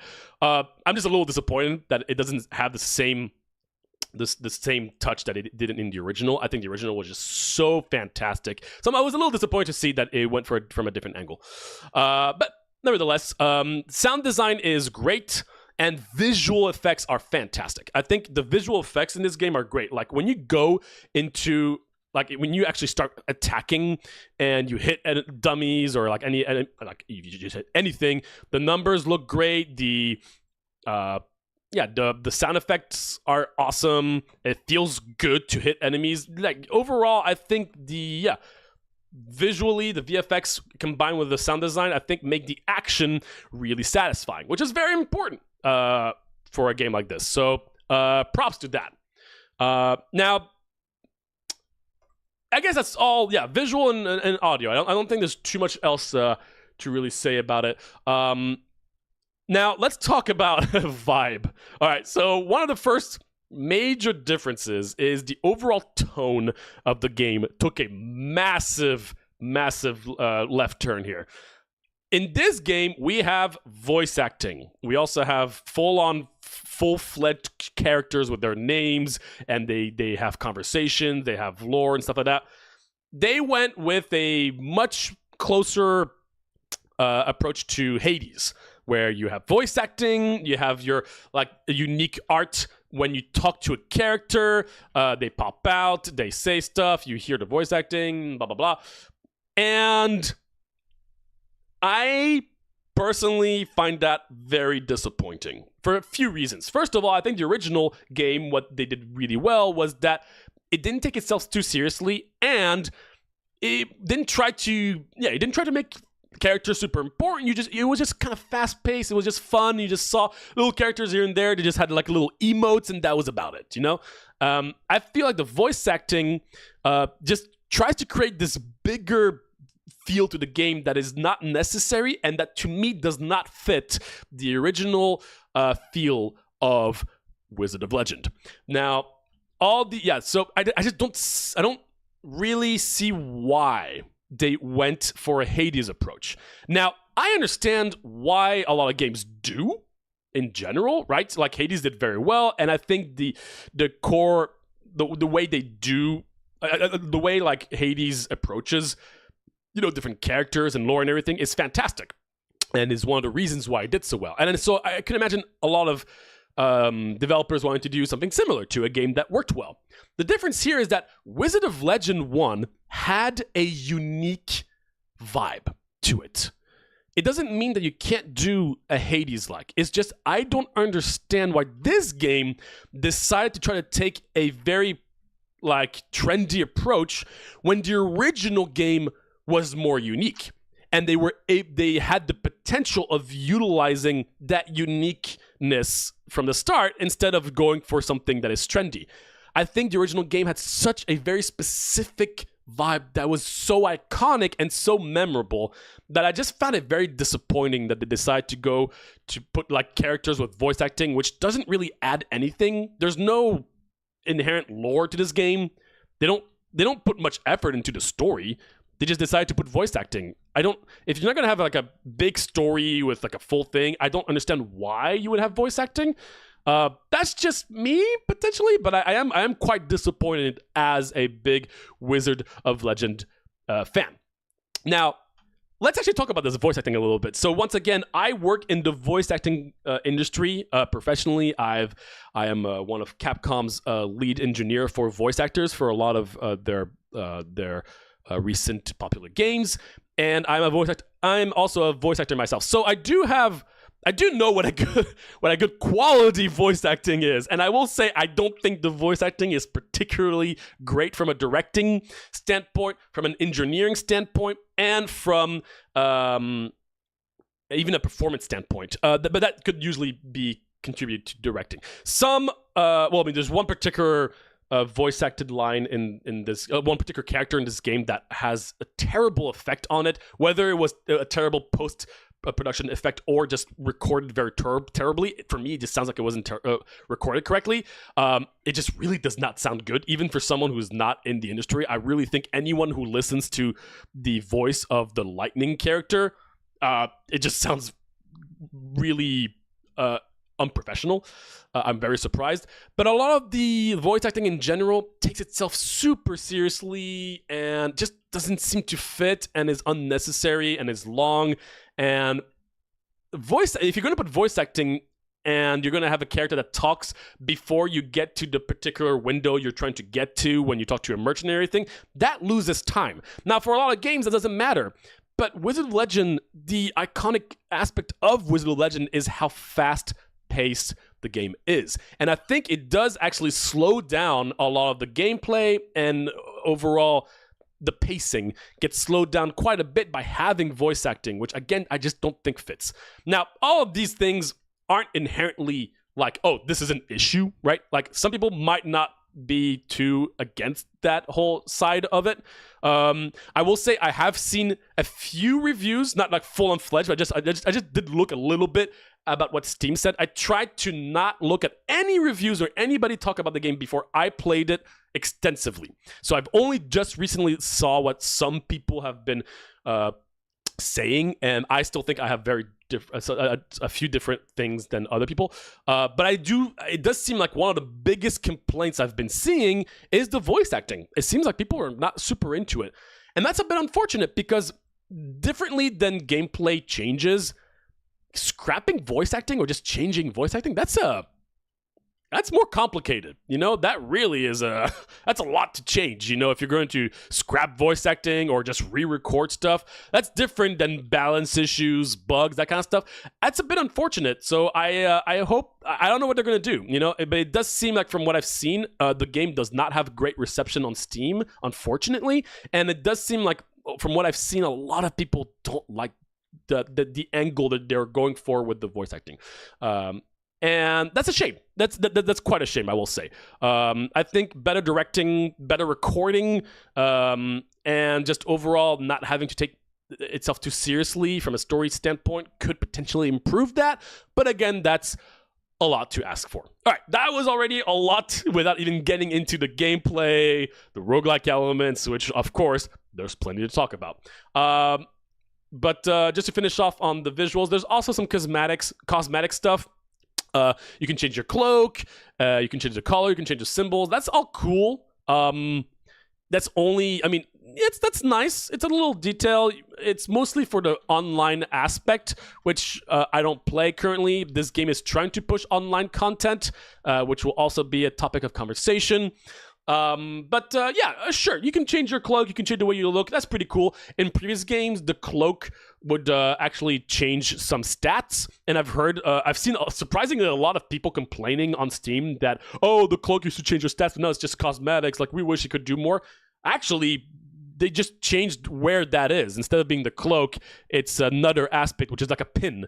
It does exactly the same thing as a cloak. So I don't think that's a problem at all. I think it's nice to just have cosmetics on the cloak and you just move the cloak's effects to another thing, which in this case is the talking mirror and like medallion stuff. It's exactly the same as cloaks. So I think that's totally fine. Cosmetics, sure. It's kind of hard to see aspects of your character in a fast-paced game other than the cloak's collar, I guess.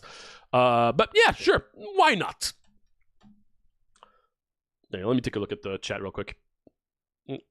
Well, the exact amount of time between you entering the floor before the final boss and the end pop up, so it wasn't even the entire level, just one floor. Whatever. No fault of its own has done irreparable damage to the originality of roguelike genre. I agree. I do think Hades, you know, famous games usually, then everybody tries to copy it, and then the overall vibe just gets swamped out, if that makes sense. I also like summon relics. Anything to divert attention away from me is good.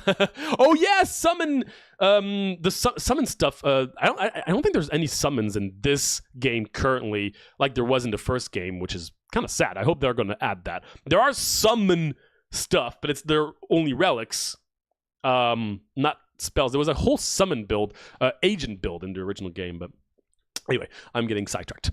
What am I going to talk about next? Okay, let's talk gameplay. Just pure core gameplay. I think they did a pretty good job with the core gameplay of the game. The original game, it felt really cool, felt really fast, it was very enjoyable, and they pretty much kept that pretty similarly to the first game.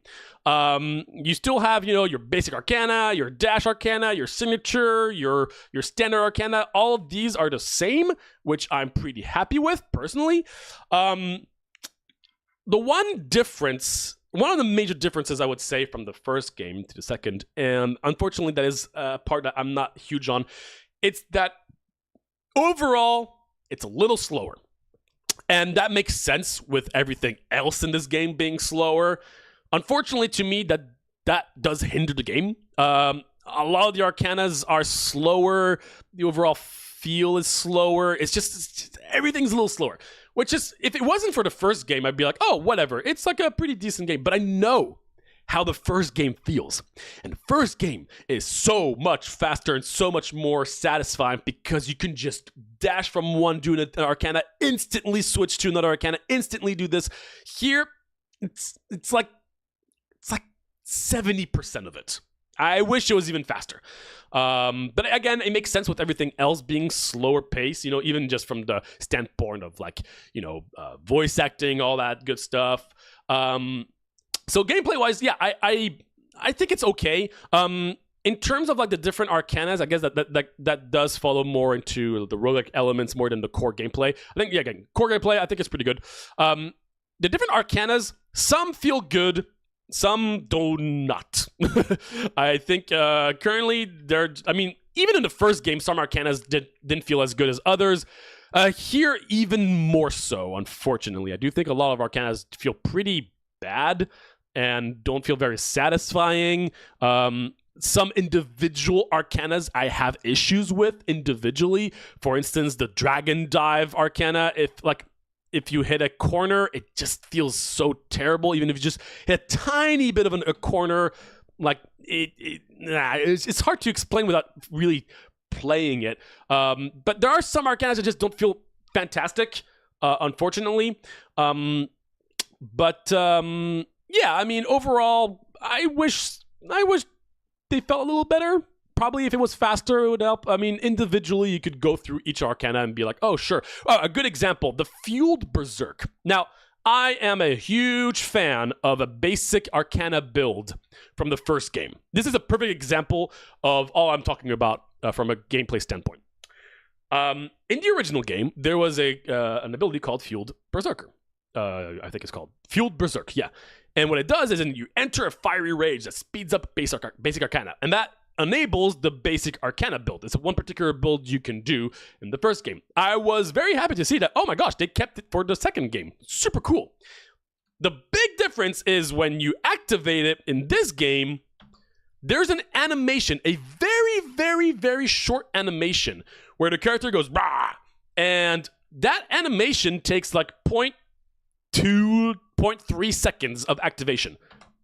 And during that time, you can't use your basic attack. Now, just to a lot of people that might be like, oh, that's nothing. It's just 0.2 seconds. In a fast-paced game, that is a huge difference. In the original game, there wasn't any animation. You would click it, and the moment you activated the Arcana, you were instantly in that buff. But for some reason, they decided to add an animation to it, which now is slower and does not feel as satisfying. Why? I don't get it.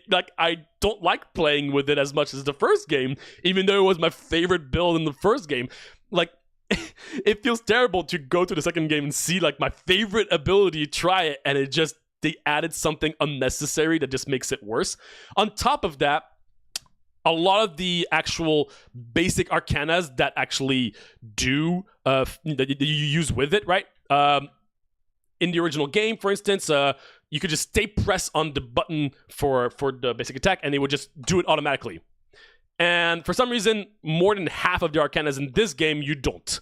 So again, it's just, there's a lot of little details individually in all of these Arcanas that I wish were just polished differently. And I think what I've realized, all the things I'm saying about the visuals, about the gameplay, about all of the bugs and stuff that we're going to get to, it all feels as if this game, the sequel, was like developed by a team of fans of the original game, as opposed to being a team of like people that have developed the games a lot. I actually don't know the behind the scenes of what happened and who is behind it, like the team involved. But it really does feel like there's a lot of issues in this game that are quite surprising to me. As someone who's worked with a lot of developers, that there's a lot of weird mistakes and weird things that for me seemed obvious to not be in this early access. So I'm not too sure what what team is behind this. I'll definitely take a look at that myself. But yeah, I'm a little surprised. It does feel like there are a lot of pretty simple mistakes that could be fixed, which again, this is an early access, so good. But I'm still kind of surprised because there's quite a few, which again, we haven't really talked about that yet, so maybe I'm jumping ahead. In any case, gameplay, pretty good. I do enjoy it, so cool. Let's talk about another aspect here. Let's talk about more of some of the roguelike elements. How about that? We're going to talk about the roguelike elements. So in the original game, you had a bunch of Arcanas, you had a bunch of items, you had a bunch of stuff. Here they kept a lot of this stuff. You know, you still have the different items you can find. You still are limited in your inventory space as how much you can have. You have different Arcanas, each obviously unique. But they also decided to introduce a rogue-lite element with permanent progression, similar to Hades, to no surprise, where you can give yourself little buffs to start off with. So, for instance, Hearthstone of Healing, a sparkling gem infused with the essence of life. Increase maximum health by 140. Cool. And you can upgrade those 3 times by killing bosses. And so they have a roguelite element. It's a weird one to me. I mean, I like the idea that you can choose up to 3 of those, and the higher the difficulty, the least options you have, and the more you have to actually add negative runes, which are like higher difficulty scalings. It's a cool concept. I personally don't love the fact that the higher the difficulty, the least bonus, the more you have to get rid of bonuses. I'm not huge on overall in any game to the higher difficulty makes you weaker. I would much rather have higher difficulties make things harder than getting rid of some of your benefits. I usually doesn't feel as great personally, but it depends. I mean, that's more my taste. But I mean, yeah, the roguelite elements are fine. There's not much currently. I hope they add more because there's really a very, very limited amount of upgrades you can have. One thing that's kind of weird is that these are only unlocked after like 4 or 5 runs, which is weird because you unlock, like during your run, you do get the currency to get stronger, but you don't unlock the possibility of getting stronger until you've done multiple runs, which for roguelite, I find that to be a weird choice. That's not inherently a bad thing, I'd say, but it is kind of weird. Because I was getting all these orbs. I was saying, use those to improve your abilities. I'm like, cool. Where is that? And I was looking for it constantly after run after run after run. I was like, am I missing something? And then like, oh, then they got unlocked after like 4 or 5 runs, and I could start with something better. I was like, okay, weird, but sure, why not? I'm going to put this back on. There we go. I think, yeah. I feel terrible to go through the second game, see my favorite thing, try it, and they just added something unnecessary that made it worse. Me after playing Subnautica Below Zero. I actually wasn't too... I think Below Zero was not bad. I actually like Below Zero, but I do know what you mean, yes, and it is not a great feeling, that's for sure. Man, there's so many aspects of this game. I don't even know where to get started on... let me think.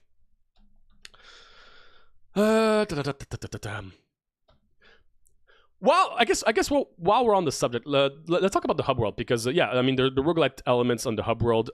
There was the changing your medallion, which I think is cool. Then there are a few additional things. They're trying to add more and more stuff to the hub. One of them is the task board clerk. This is there's a lot of games that do that kind of stuff where you can have you have to do a certain amount of tasks while you're playing, and then you get rewards. It's pretty much you just try to reward the player for just playing the game. For instance, I don't know, like push 20 enemies into spikes, and if you do that, you get rewarded 30 gems. I will say the rewards are always pretty underwhelming, all things considered. I think they could definitely bump up some of those numbers, but that's besides the point. It's nice, to have an extra little thing for just playing the game. I'm down for that. One thing I am not super down for, though, is to have some of these tasks, which again are on the same window as all the other tasks, be co-op exclusive. That to me is not something I'm super into. For instance, on the task board I currently have, it has push 20 enemies into spikes, and then it's like play with a friend. Then blah blah blah blah blah blah. Then like enhance the standard Arcana 3 times, and then defeat Bahadur with a friend. And there's no distinction. First of all, there's no visual distinction. It just feels like it's as important as anything else to play with a friend. Which I like. It's great that they're trying to push co-op, but to have it be part of the task board as a solo game, like as a game that's going to be played mostly by just single people, by single players, right? I don't think that's just. I don't think that looks great. Personally, I'm not super into that. I think that doesn't give the right message. I would rather not have a reward that I can never get on my main task board because I just don't want to play co-op or I don't have a friend to play with. I don't think it feels great. It would have been nice to potentially have it on a different window. This might be like a small little detail, but I think it is pretty important, all things considered, because I don't think it gives the right vibe. as to, you know, like it can make someone feel like, oh, what am I supposed to play the co-op? Like, am I not playing this game correctly because my main tasks require me to play with multiplayer? So yeah, that is a little detail, but I think it's important to bring up. And while we're at it, when you open certain menus, like in the hub world, there are certain NPCs you can talk to. Once again, we did talk about how I feel like when you talk to an NPC when you want to buy something, for instance, the Arcane mentor, the first time you talk to them in the hub, they have a little speech, they have a little, you know, like a little voice line, and then they get into the shop. For instance, here, if I talk to this lady, Moulin, and then I press space, and then this pops up. Now, for some reason, a lot of these menu opening are slow. For instance, my inventory takes about a second to open. That, again, in all things considered, that might not seem like a big deal, but 1 second for a super fast action roguelike where you're constantly going to be looking at your inventory is really slow. And it's noticeably slow when you play. I want to look at my inventory. I just want to quickly just glance at something that I could do in 0.5 seconds if I'm used to it, which is going to triple the time because it's just the inventory speed has a whole animation that is just unnecessary once again. I don't care about a fancy animation. I would rather just see the information quickly for a game that is fast-paced. Again, it does seem like I'm going through very, very specific nitpicky things, but I think this is an opportunity to really show how important certain little details are for a game that already has a dedicated fan base with a very specific vibe. So I don't care. I'm just gonna talk about all the little things that I think are interesting to look at. So yeah, I think overall a lot of animations is just slower, which again goes back to gameplay and voice acting just being a little unnecessary. But so it's just a little slower to open the window. Another very annoying thing I've noticed, this is just a bug, but I'm surprised it has not been fixed even in this current iteration of the early access game, is and you can't viewers cannot see this, but when you open a menu and then you try to move away, during the animation of closing that window, you might realize that if I press left, it takes a second before my character starts moving.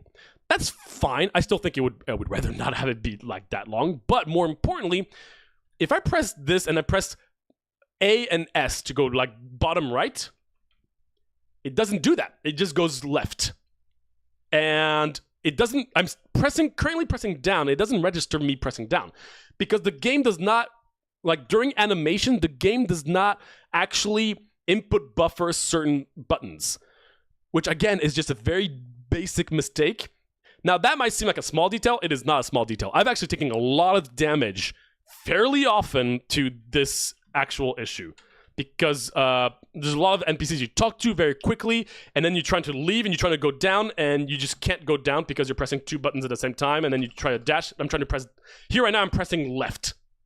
I'm just pressing left right now, and it's not going left. I've legitimately taken a lot of damage from this kind of issue. These are, once again, issues that can be fixed, but I've never really seen any early access game of a franchise that, is quite popular have these glaring bugs and issues in the early access, which you still have to pay for, right? If it's for an open beta, that's understandable, but for an early access, I'm very surprised this is in there. That's just, I can't believe that it does not register my button inputs if I'm during an opening animation of any NPC in the game, including when you teleport into a new area. So if I teleport into a new area and I try to press up and left, it's just going to go up. And then if I try to dash, trying to go up and left dashing, it's just going to go dashing up, and I might hit a trap. And that's how I've been taking a lot of damage through this mistake. These kind of little details I think are very important to bring up. But yeah, not great. Single people. Menu super glue, my favorite. Indeed. All right, what else? Let's talk about the actual run itself, right? So one big difference they went for this time around, and I think one of the major reasons why people have been saying that this is kind of like a Hades-like now, outside of the voice acting and taking itself more seriously with the characters, is the actual biomes and the actual world.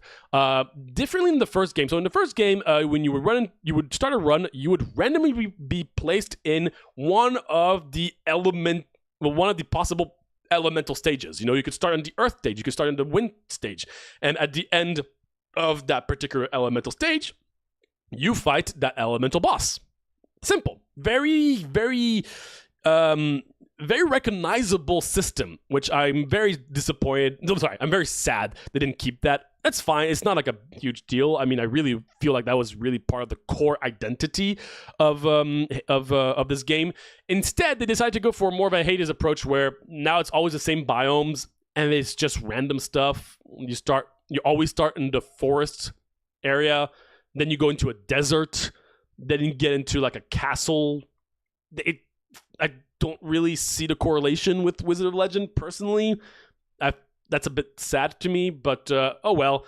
I think once again they had a really perfect template for something very unique by utilizing what the first game did, which is elements, like huge stages with like a very specific element that is just random every single time.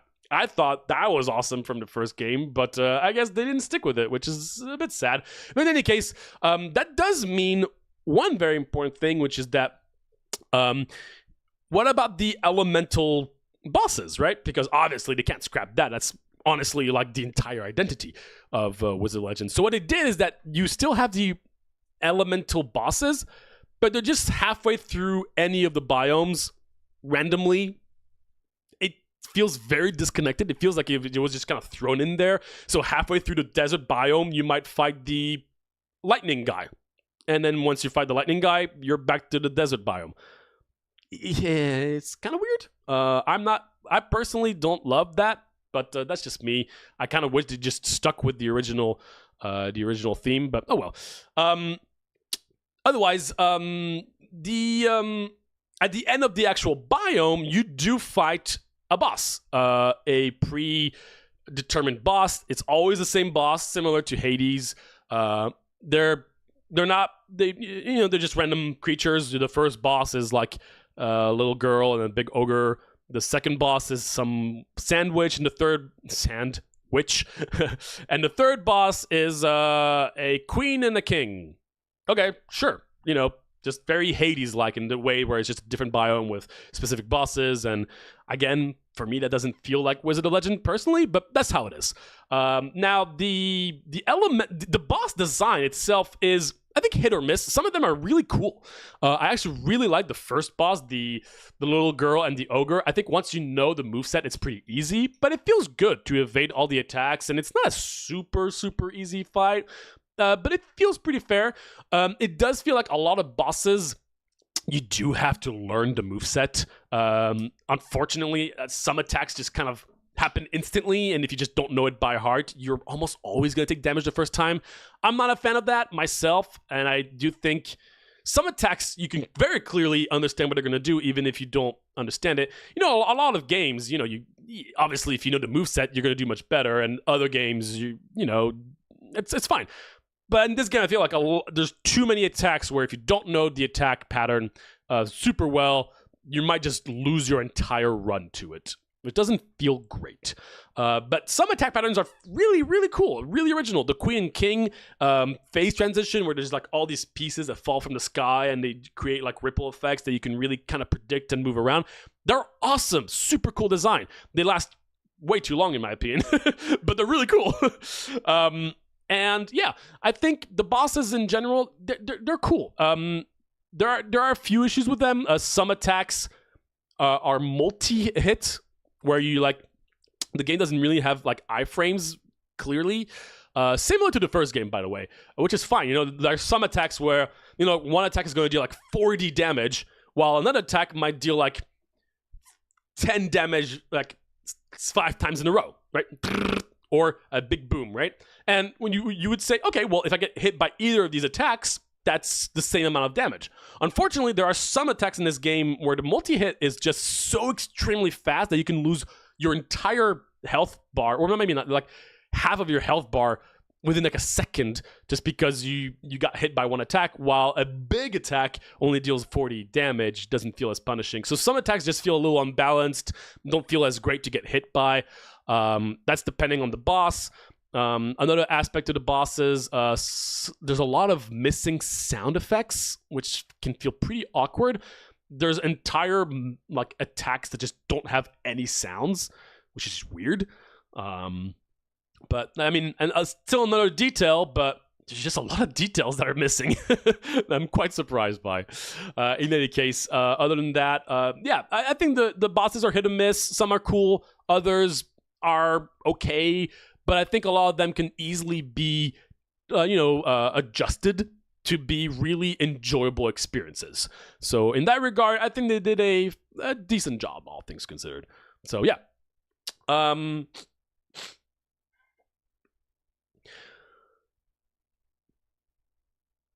Looking at I'm starting to look at my notes here.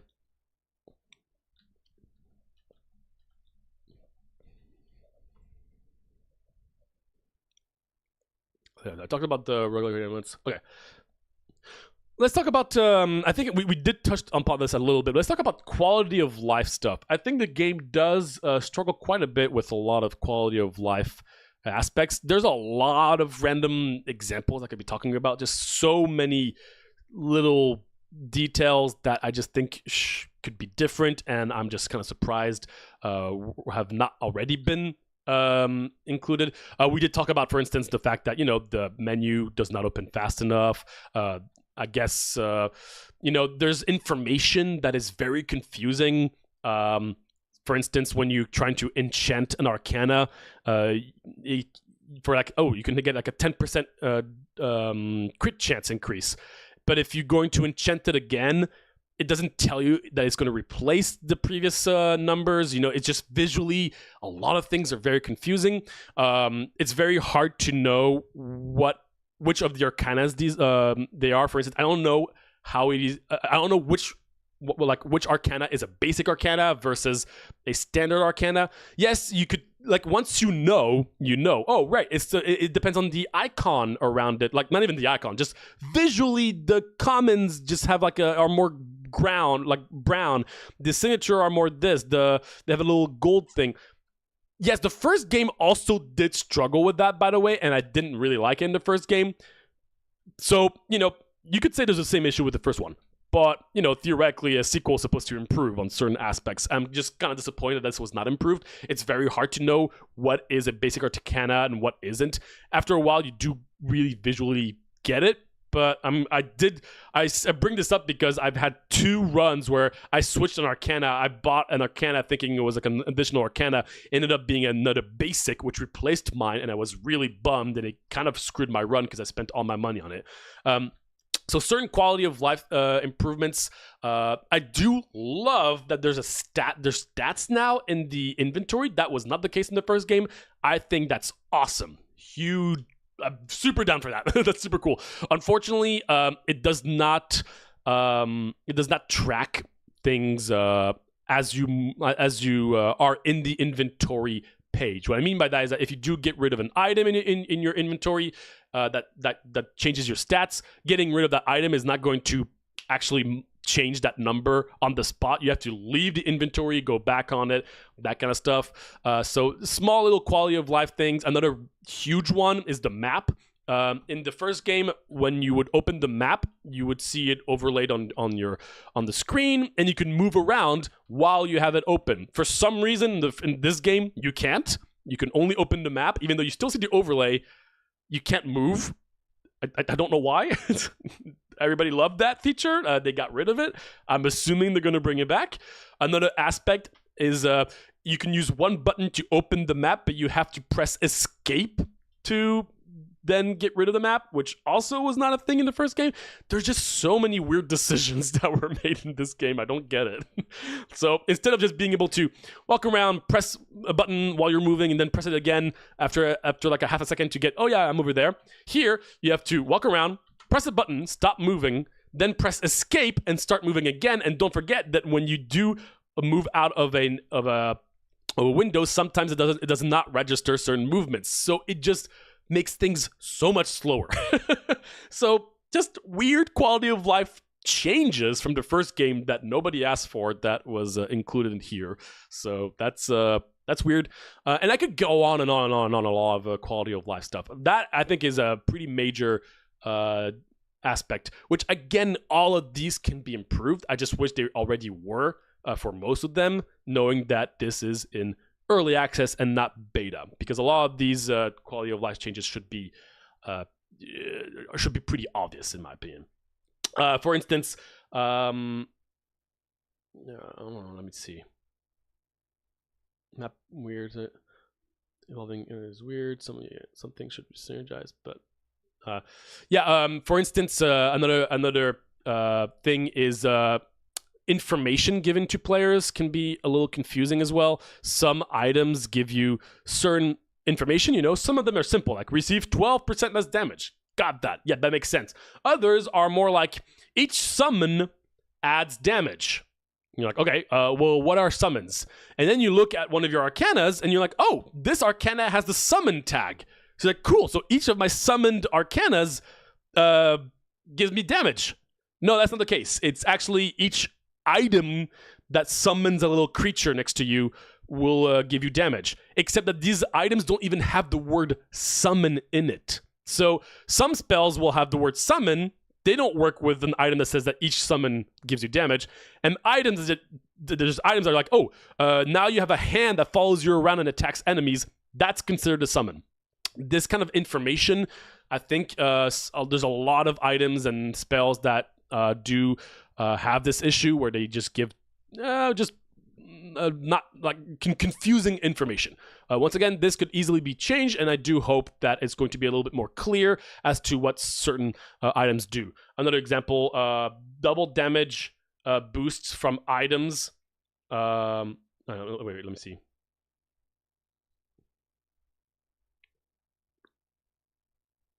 Oh yeah, for instance, like there's an item that says double all damage from items that boost damage. And you're like, okay, got it. I mean, sure. So anything that says like, 15% more damage, that's going to be 30% damage. Except that for some reason, I had a cursed item that says I think it was like I forgot what it was. It's like you deal more damage when you do something, and that doesn't trigger it. Okay. That's a shame. It just doesn't work. I feel like a lot of things should synergize in this game, but just don't currently. And that's a bit of a disappointment because I've gotten a lot of situations where like, ooh, an item. Oh, wait a minute. This could work with what I have. And it actually doesn't.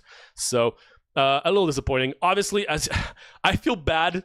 I gotta say, I do feel bad. I usually don't spend this much time saying so many negative aspects in a Rogue-a-thon. I really do feel bad about it, but I do have to really emphasize how important the first game is to me, and how usually I don't play a lot of Rogue-a-thons that don't do super well or that are controversial. I play a lot of, games that have very positive feedback. This is one of the first games that I've played that does not have the best feedback currently. And the reason I'm doing this is because I really do want to emphasize that I do think this game has potential. And I do think that this game could be a really good sequel. I really do believe that. I think a lot of people don't have that mindset. And I think I want to bring up all the things I have trouble with because I want this stuff to be improved. And I want to, show what I think should have been done different and what can be done different in hopes that this can really be a good sequel to one of my favorite action roguelikes in the last few years. So once again, it's kind of weird for me to talk about all these negatives, and especially on a lot of details. I usually don't do that, but in this instance, I do think it's important. And I think that, a lot of details people don't talk about as much. If you look at Steam reviews, you're going to have the big stuff. You're going to have like, I don't like the voice acting. I don't like the Hades-like approach. That's it. And these are some of the most important aspects. Absolutely. But you don't get to see many people talking about details. Details that for some may seem small, but to others actually, with so many of them bundled up together, just really does hinder the gameplay massively, much more than most people would realize, in my opinion. I think a lot of these tiny details, all bundled up, make me not want to continue playing the game. If they fixed most of the quality of life issues that I have, if they changed the way that, some of the bosses interact, if they had more of sound effects, if the voice acting was different, if everything was faster, all of these are details. But if all those were fixed, I actually think I would really enjoy this game. Because once again, let's not forget, I think the core gameplay is fantastic. I think it could be a little faster, but it feels great to hit enemies and to use spells. I really like it. I think there's a great template here to I don't know if you could say template. I don't know what the word is, but I think there's a lot of there is a game here. There is a game. There's a lot of work that needs to be done, in my opinion. But I do think, as a whole, this can work. They just need to do a lot of improvements, in my opinion. And a lot of these improvements, unfortunately, should have been done earlier. This, to me, should not have been released in its current state, which is a shame. But there's a lot of time to improve. And games like Hades, really did take the early access stuff very seriously and did benefit from all the feedback in order to create one of the best action roguelikes out there. So this is my hope for this game. You know what? Honestly, that's most of what I want to talk about. There's a few more details that I could just bring up. Tiny little details. Some spell upgrades feel worse than the original. There's a cool system where you can upgrade your spells after you kill an elemental boss. That's really cool. I love the design of that, but for some reason, a lot of them slow down the spell, which makes it not as satisfying, in my opinion. Some of them don't, right? But I feel like 2 or 3, the upgraded version was just a lesser version of the original, which didn't feel great. So that was kind of disappointing. Also, some spells can have multiple variations, others can't. That information is confusing. I'm willing to bet they're going to add more of that. Obviously, I didn't talk about, content-wise. There's not as much content as I wish there would have, but that's going to be added later on for sure. The original game had a ton of Arcanas, and I know they're going to have even more Arcanas. Currently, there's only 10 basic Arcanas. There's only 15 dash Arcanas. There's only 10 signature Arcanas, which is pretty small, all things considered, in comparison to the original. Obviously, they're going to add some more. I think for an early access, that's still a little lower than I would have expected, but it's fine. I do miss, again, I'm going through a small list of small notes here. I do miss not having the little mini boss when you go to a different area. I really did like that. I thought that was really cool. And they don't have that anymore. That's a bit of a shame. That's just taste. Another, a bit of a bigger detail here that I forgot to bring up is you don't really get much for killing a boss. Like the Elementalist, you do get the upgraded version of an Arcana, but when you kill a boss, you don't really get anything. Similar to Hades. In Hades, it works, but here I don't think it really works. I do miss not getting rewarded for killing a boss. And I think one of the coolest features of the original game was when you would kill a boss, you would get a new Arcana. And therefore, you would try out so many Arcanas. But in this version of the game, getting a new Arcana is much, much, much harder. You actually have to, most of the time, if I don't buy an Arcana, I will never be offered a different Arcana the entire run.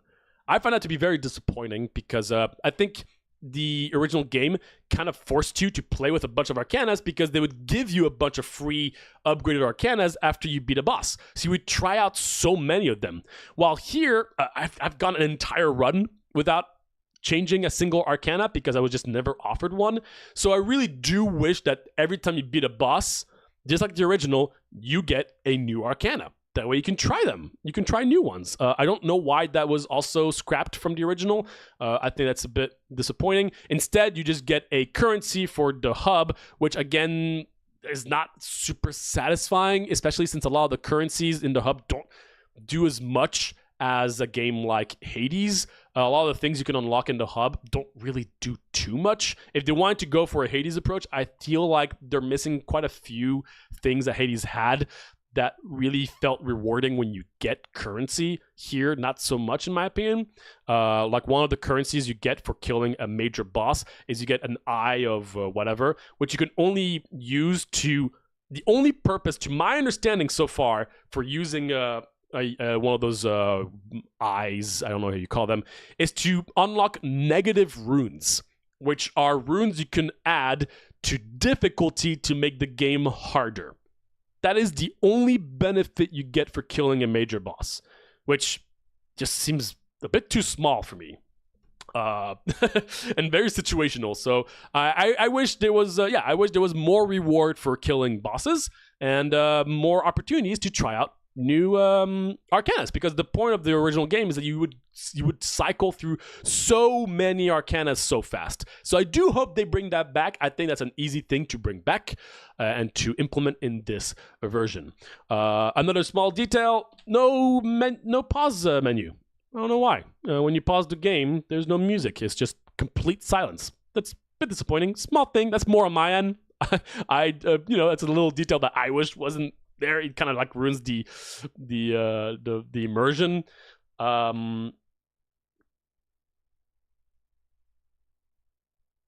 But yeah, you know what? I think that's enough little details. I feel bad for talking all these negative things about one of my favorite games out there. The original game, right? I really, really loved the original game. It was one of my favorite action roguelikes, hack and slash, very fast paced. I feel bad talking so much negative about a game. I rarely do that on this channel. I really don't want to do that very often. But once again, in this instance, I think it's important as someone who knows so much about the original and who just wants to have a good game for everyone to enjoy. I think Wizard Legend 2 can be a good game. And hopefully there will be enough feedback for the developers to take it all in and to, eventually just create something that we can all love and enjoy. I don't think this is a impossible task. I do think a lot of people currently are very discouraged by it, but I actually have hope that a lot of this stuff can change for the better. I think there's a lot of work to be done, and I once again do... I'm a little disappointed that this was released in early access in its current state for a game that is so important to me and to many people. But yeah, I have hope, and hopefully we will have a really decent and fun Wizard of Legend 2.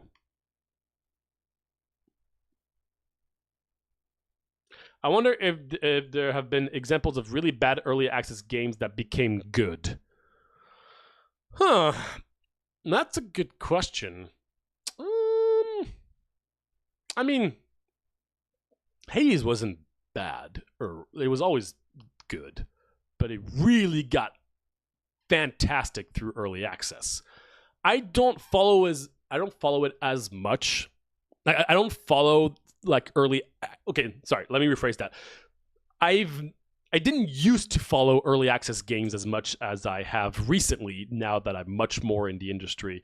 And so I don't know how many games had rough early access stages, but usually the thing is a game that has like a bad early access or like an unpolished early access like this game usually is not going to be in early access, will instead be in beta.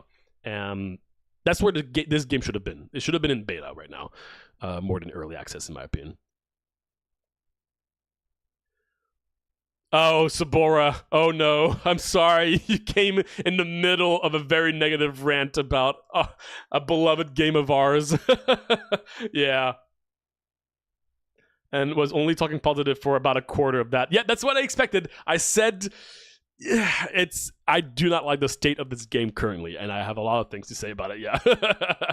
I'll wait for the full release. Yeah, absolutely. I know Larian Student was going to bankrupt, but then made a Kickstarter and got very popular with DOS 2, but I guess that's kind of different. Yeah, and there's a lot of these situations as well, but I don't think that's really the same for sure.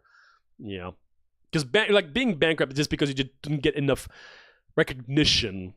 That there's a lot of these situations, which can be linked to bad quality, but not always. So yeah, that is an interesting aspect of it for sure. Yeah. Anyway, yeah, that's about it.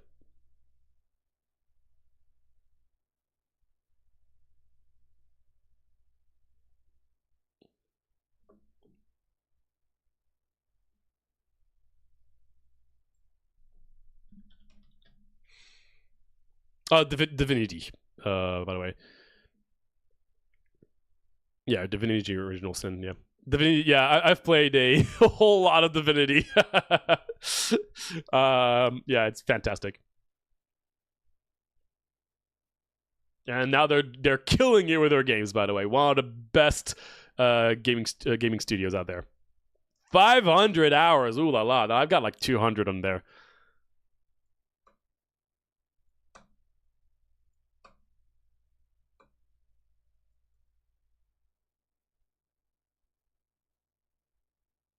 Its acronym is DOS. I wasn't gonna fight. Oh. Woo! You like it more than Baldur's Gate 3. Not gonna say anything because I love both games so very much. But as a massive Dungeons and Dragons player, it's hard for me to prefer Divinity. Even though I think Divinity Original Sin 2 is one of the best turn-based strategy games out there.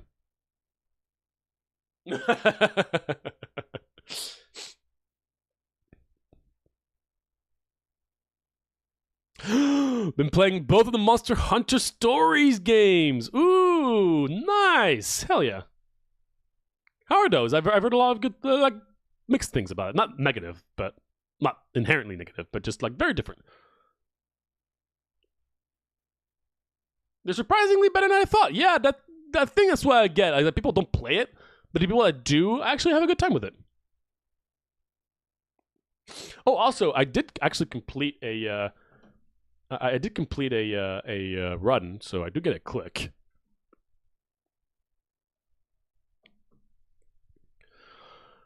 What click should I get? So many options. I could continue upgrading my Santa Claus. Or I could buy something from the shop. What do we have here? Clicking is 10% more powerful. Random drops are more common. Grandmas are more efficient. Reindeers are more often. I don't have reindeers. I can't click reindeers, unfortunately, so. Cookie production, 1%, 1%. Yeah, those are like whatever stuff. Do you have a 2% production? Well, we could start doing the 2% if we want, but what about the alchemy? How powerful is my alchemy? Just 10%. I mean, 10% is not bad. There's 5% in there? Really? Where are the 5%? I don't think I've seen any 5%. Did I?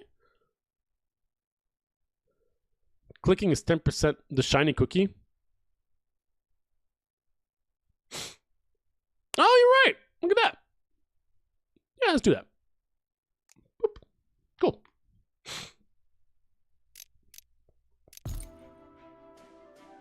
You actually need to play Baldur's Gate 3. I mean, the thing is, man, getting into Baldur's Gate 3 is a whole thing. Oh my gosh.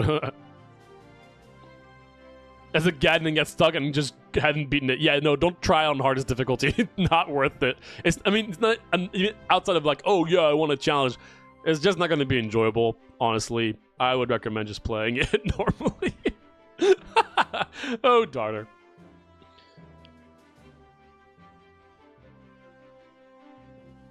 Yeah, Baldur's Gate 3 is much slower, which is more in line with Dungeons & Dragons. I agree. I think the pacing is much slower. I'm fine with that pacing being slower. I will say Divinity is much faster. That is 100% true, yeah. And that's the good news. You're sick? No! Well, at least get some Thai food coming up. Oh man, I'm here. I'm so sorry to hear that. I hope it's nothing too terrible and it only gets better from here on. Well, yeah, it's going to get better, but I hope you're already starting to feel better. I've been very sick last year. Oh my gosh, I was sick so many times. I felt terrible.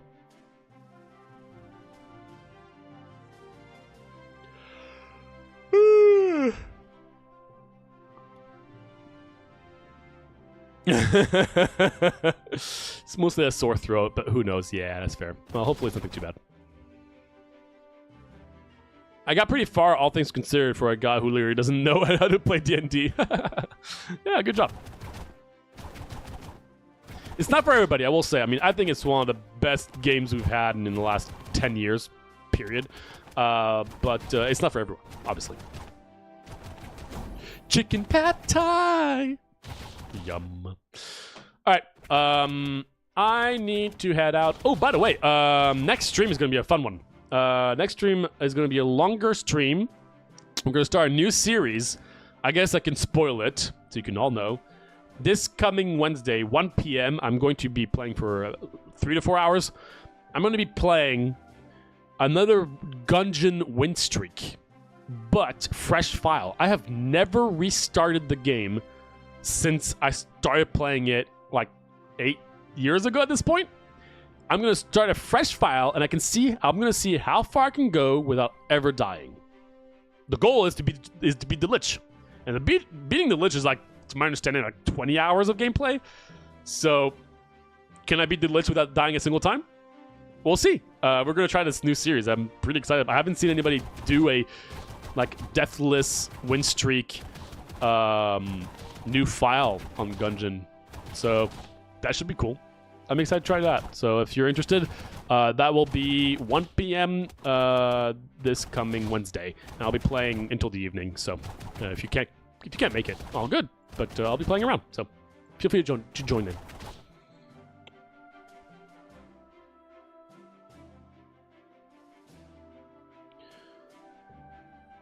Your front porch is coated in more snow than I've ever seen. I mean, that's a good reason to stay home, I will say. I'm still very stuck here.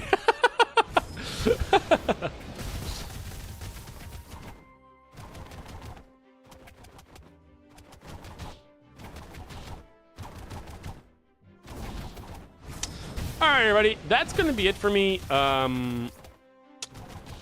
Yeah, I just got hit by like a wave of fatigue after being passionately talking about this game. I still feel bad. Was I too harsh? I probably was. But what can I say? It's a passionate game of mine. I was too harsh, but just that's how it is. I am rarely harsh on games, right? Come on. Give me this one time. He can outlast winter. Darter's just stuck in his house until the end of the winter storm in a few months. He's gonna hibernate in there. I mean, hey, good timing to play Baldur's Gate, let me tell you.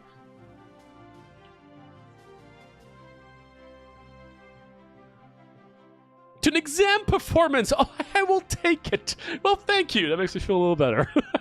I hate being so rough on, you know, video games. The whole point of this is to be fun, and just saying that it has things that I just think are really not good. I hate it, but that's how it is. Oh, more video editing. I don't think I've seen another video of yours in a hot second, because I'm just excited to see your progression as a video editor, as someone who's gone through it for the past like 7 years at this point. I just find it amusing to see, you know, you're like, you know, how different they're gonna feel throughout your editing.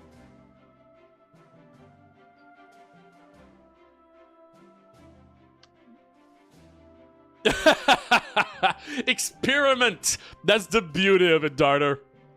That's the beauty of it. Yes, mess around, make it super weird, and not understanding what the hell's why that button did that. Ah, yes. The beauties of video editing. I still to this day sometimes press something and I'm like, what did I just do? Why is this like this now? Why, what?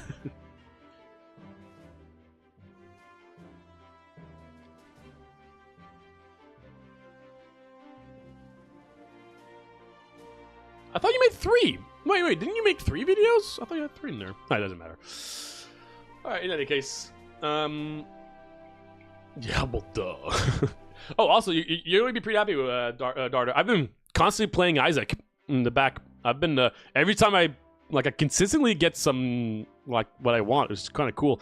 I recently got my what was it? Mega Satan and Delirium Tainted Lost in like 3 tries. I'm pretty happy with it. Oh, I see. Yeah, they weren't edited.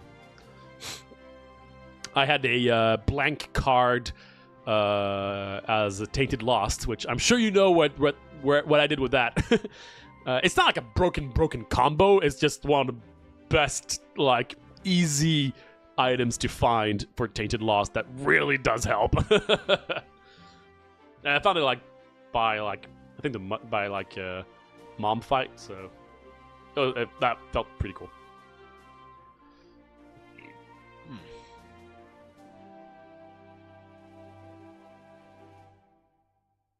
Yeah, seriously. Listen, if you make it and it works, I will definitely do it as a challenge stream. I will definitely try it as a challenge stream.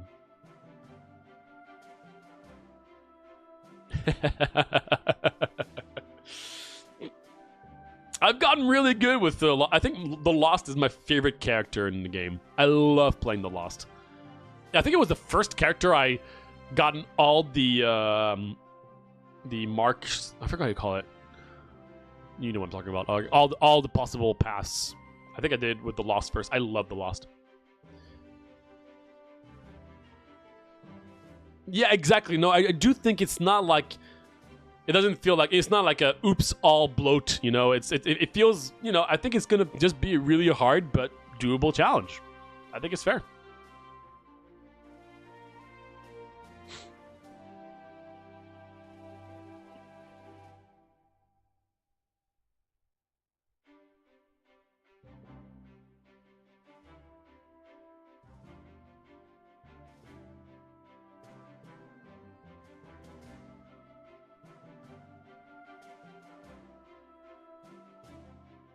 Up to Hush so far. I see. Okay, let's go. I don't know why I'm just still here, by the way. I'm like really exhausted. I think it's because I'm exhausted and I just like... I just don't want to do anything right now. So I'm streaming. Okay. I should really head out. I hope to see you all Wednesday for the start of this new series I'm very excited about. Making it an actual mod so I don't mess with the rules. Yeah. Today I fell asleep in my chair in 2 hours. Yeah, I guess that's just one of those days, huh? Oh well. I also have to do another tier list, by the way. Gaming tier list. The last one I did was 6 months ago. I'm trying to do one every 6 months. I have like 30 plus games to review. So I'm gonna do that soonish. I'm heading to France for 2 weeks in 2 weeks. So there's that. But I will keep you posted on that. No worries. All right, buddy. I should really head out before I just keep on whacking these poor mannequins to death. All right, buddy. I'm gonna sleep most of today. I think we're all just giving this vibe, and I'm probably not helping by just not doing anything on here, but what can I say? All right. That's gonna be it for me. I hope to see you all Wednesday for the start of a new series I'm pretty excited about. I have no idea how I'm gonna do. I have never started a new file, so I've never started a new file since I started playing Dungeon. I'm still in my original very first file from, yeah, a decade ago at this point almost. So yeah, that'll be fun.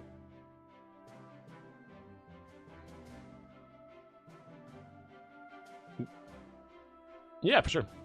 It's going to be 1 p.m. and it'll probably go until 5 or something like that. So I'm thinking of doing like a 3 to 4 hour run, a 3 to 4 hour stream, Wednesday 1 p.m. PCT. So I'll write that on the Discord to remind you if anybody who wants to join in. But yeah, if you want to see some high quality Gungeon gameplay, then that's gonna be it.